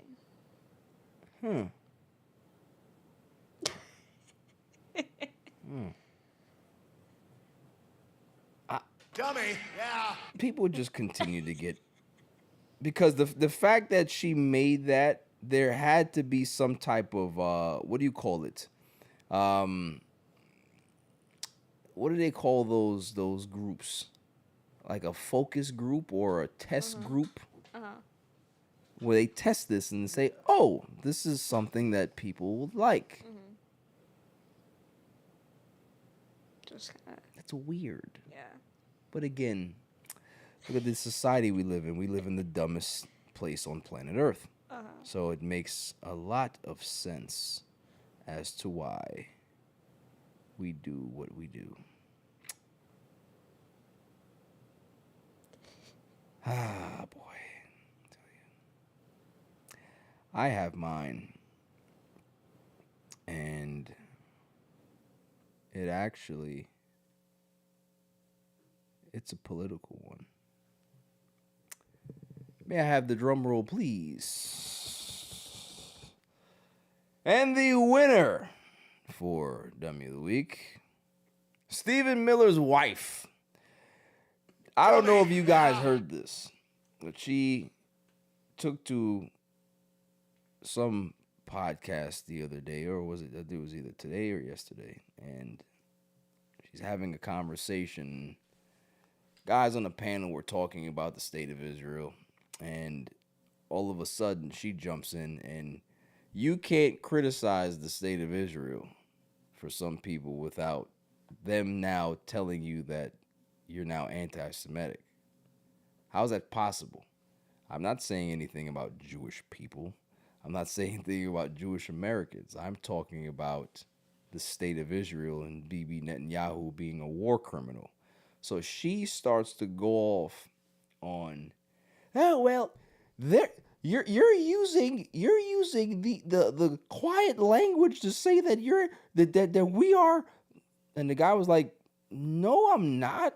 You're a fucking weirdo. Like, why would you even think that I'm even talking about Jewish people?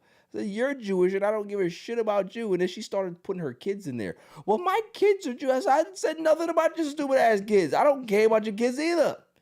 I'm talking about the state of it. And this is the thing that I don't understand. So this dummy is not only for Stephen Miller's wife, but this is for all the other people that tend to push their religion on people. Dummy. Especially those of the Jewish culture, right? Because you're Jewish, you believe that people can't criticize you, which is really funny because everybody has room to be criticized if you do something stupid. Like if you're an asshole and I say you're an asshole, and just because you're Jewish, you think that I'm being anti-Semitic to you. No. Has nothing to do with Jewish people being assholes. You, sir, are the asshole. It has nothing to do with everybody else. And this is the thing that they do, is that you cannot look at what's happening in the world right now and be okay with the genocide in front of you. All the young people that have supported and are supporting Zoran Mamdani, right? You got Jewish Americans, young Jewish Americans that are supporting Zoran Mamdani. Why?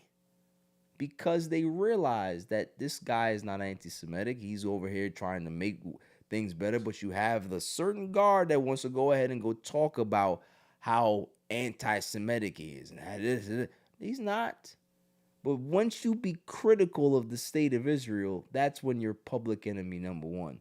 And I've never seen a country be so beholden to another country in my life. We don't live in Israel. We're not a part of Israel. Yet if you go ahead and criticize the state of Israel, you now become persona non grata.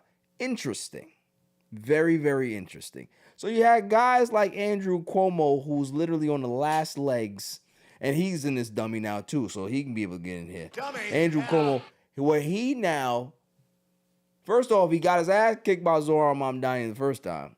Then he ran as an independent so he can be able to be in the general election. He's going to get his ass kicked again. And in his last days, trying to fight for votes and trying to see if he can win this race, he goes on the Islamophobia. Zoran Mamdani is a terrorist. And could you imagine if another 9/11 happens? If there's 10 9/11s, he would like it. Is that what we're doing now? It's because you lose and you want to go push the old card. It's kind of like what we see in this country right now, right? When people resist, you go back and do the same thing. Yeah, you got the immigrants, they're taking your money.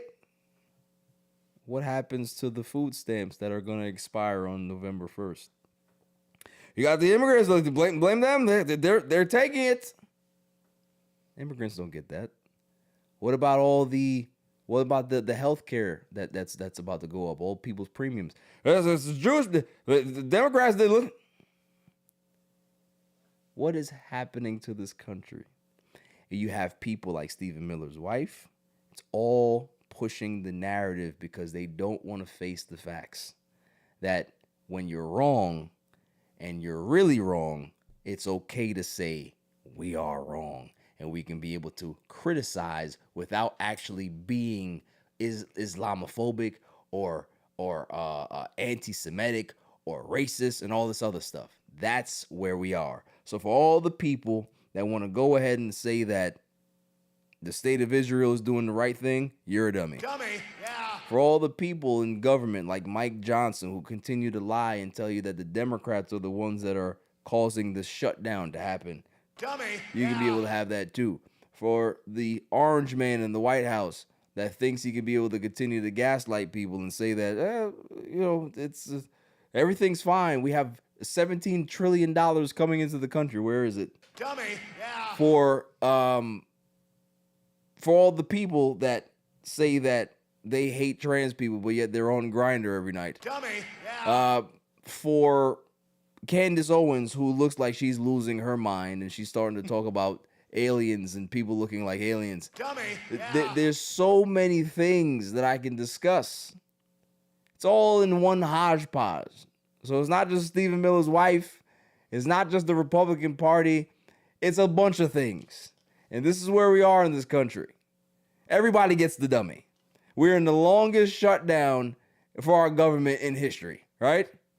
Everybody gets it. Dummy, yeah. You want to go ahead and try to go pay ICE, but you don't want to give, and mind you, there's supposed to be reserve money that's there for SNAP, Medicaid, all that stuff. That has nothing to do with the budget. That's already to the side. And you have the orange man in the White House that refuses to release that because why? He wants people to suffer so he can be able to drop things, bottom out the economy, have his rich billionaire people own up everything and consolidate all the power. That's what they want. So what people have to realize, and this is where the dummy gets real, is that there is no MAGA. There is no Republican Party. There is no Democrat Party. There is no Progressive Party. There's no progressive movement. There are no liberals. There are just people. And when they pit you against each other and realize, and when you finally realize that they don't give a fuck about you, they just give a fuck about putting money in their pockets, and they're pitting us against each other while we're fighting for scraps. That's what they want. They want us to go ahead and keep fighting over these stupid ass one argument type of fights. Oh, well, we got trans in sports. Dummy, yeah. Oh, well, I don't want that trans person in the bathroom because we don't know what's going to... Dummy, yeah. Oh, well, I don't want any migrants in my town.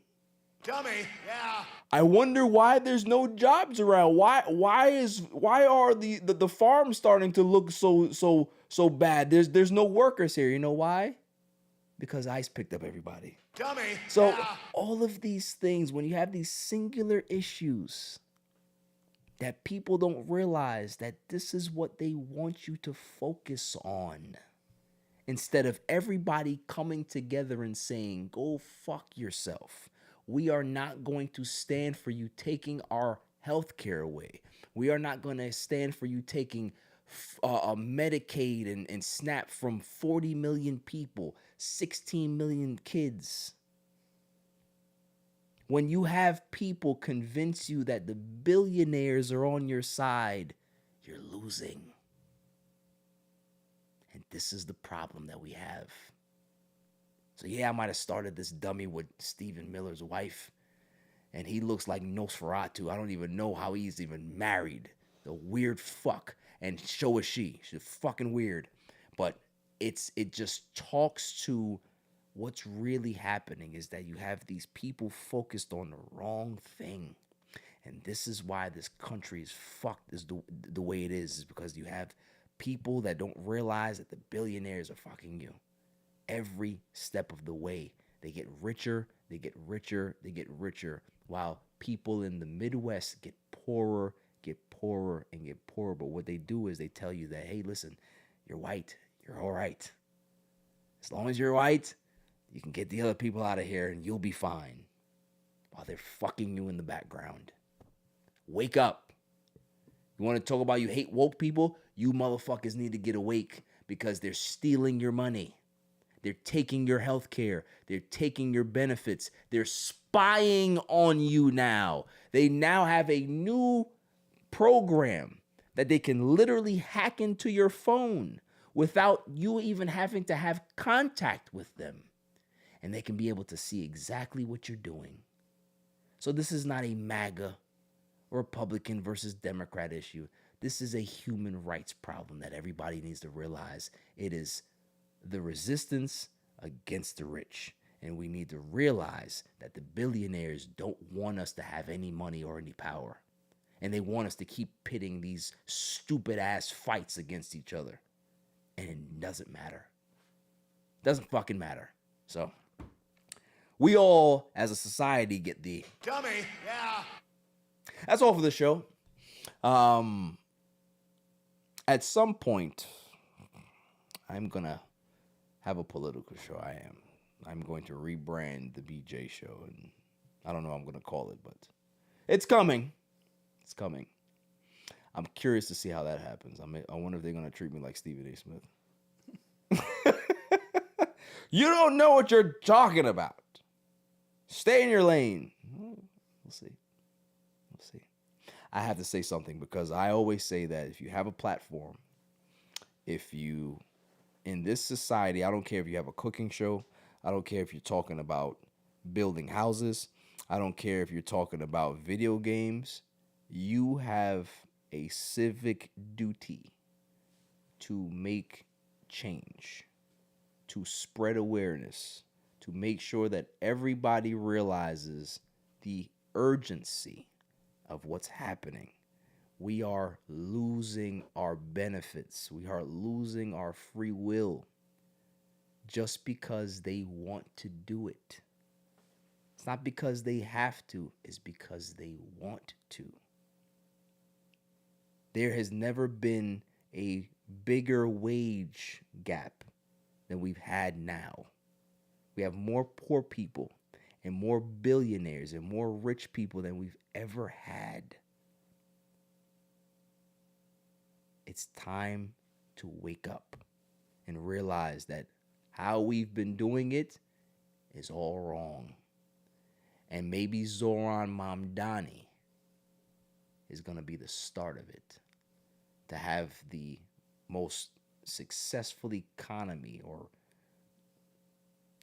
city in the world, New York City, be run by a democratic socialist, there's a reason for that. Because people are like, we are tired of seeing all of these rich people continue to get rich while they keep throwing us fucking breadcrumbs. And we're out here working 4 jobs and still doing Uber and rideshare on the weekends just to be able to buy groceries. Fuck that. So, wake up. Till next week, stay safe, stay cool, Peace. Hey, August, what was Augustus? That 13-year-old.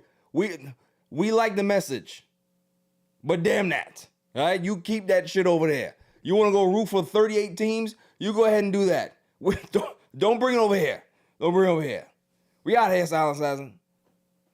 13 teams. What are you talking about? Crazy.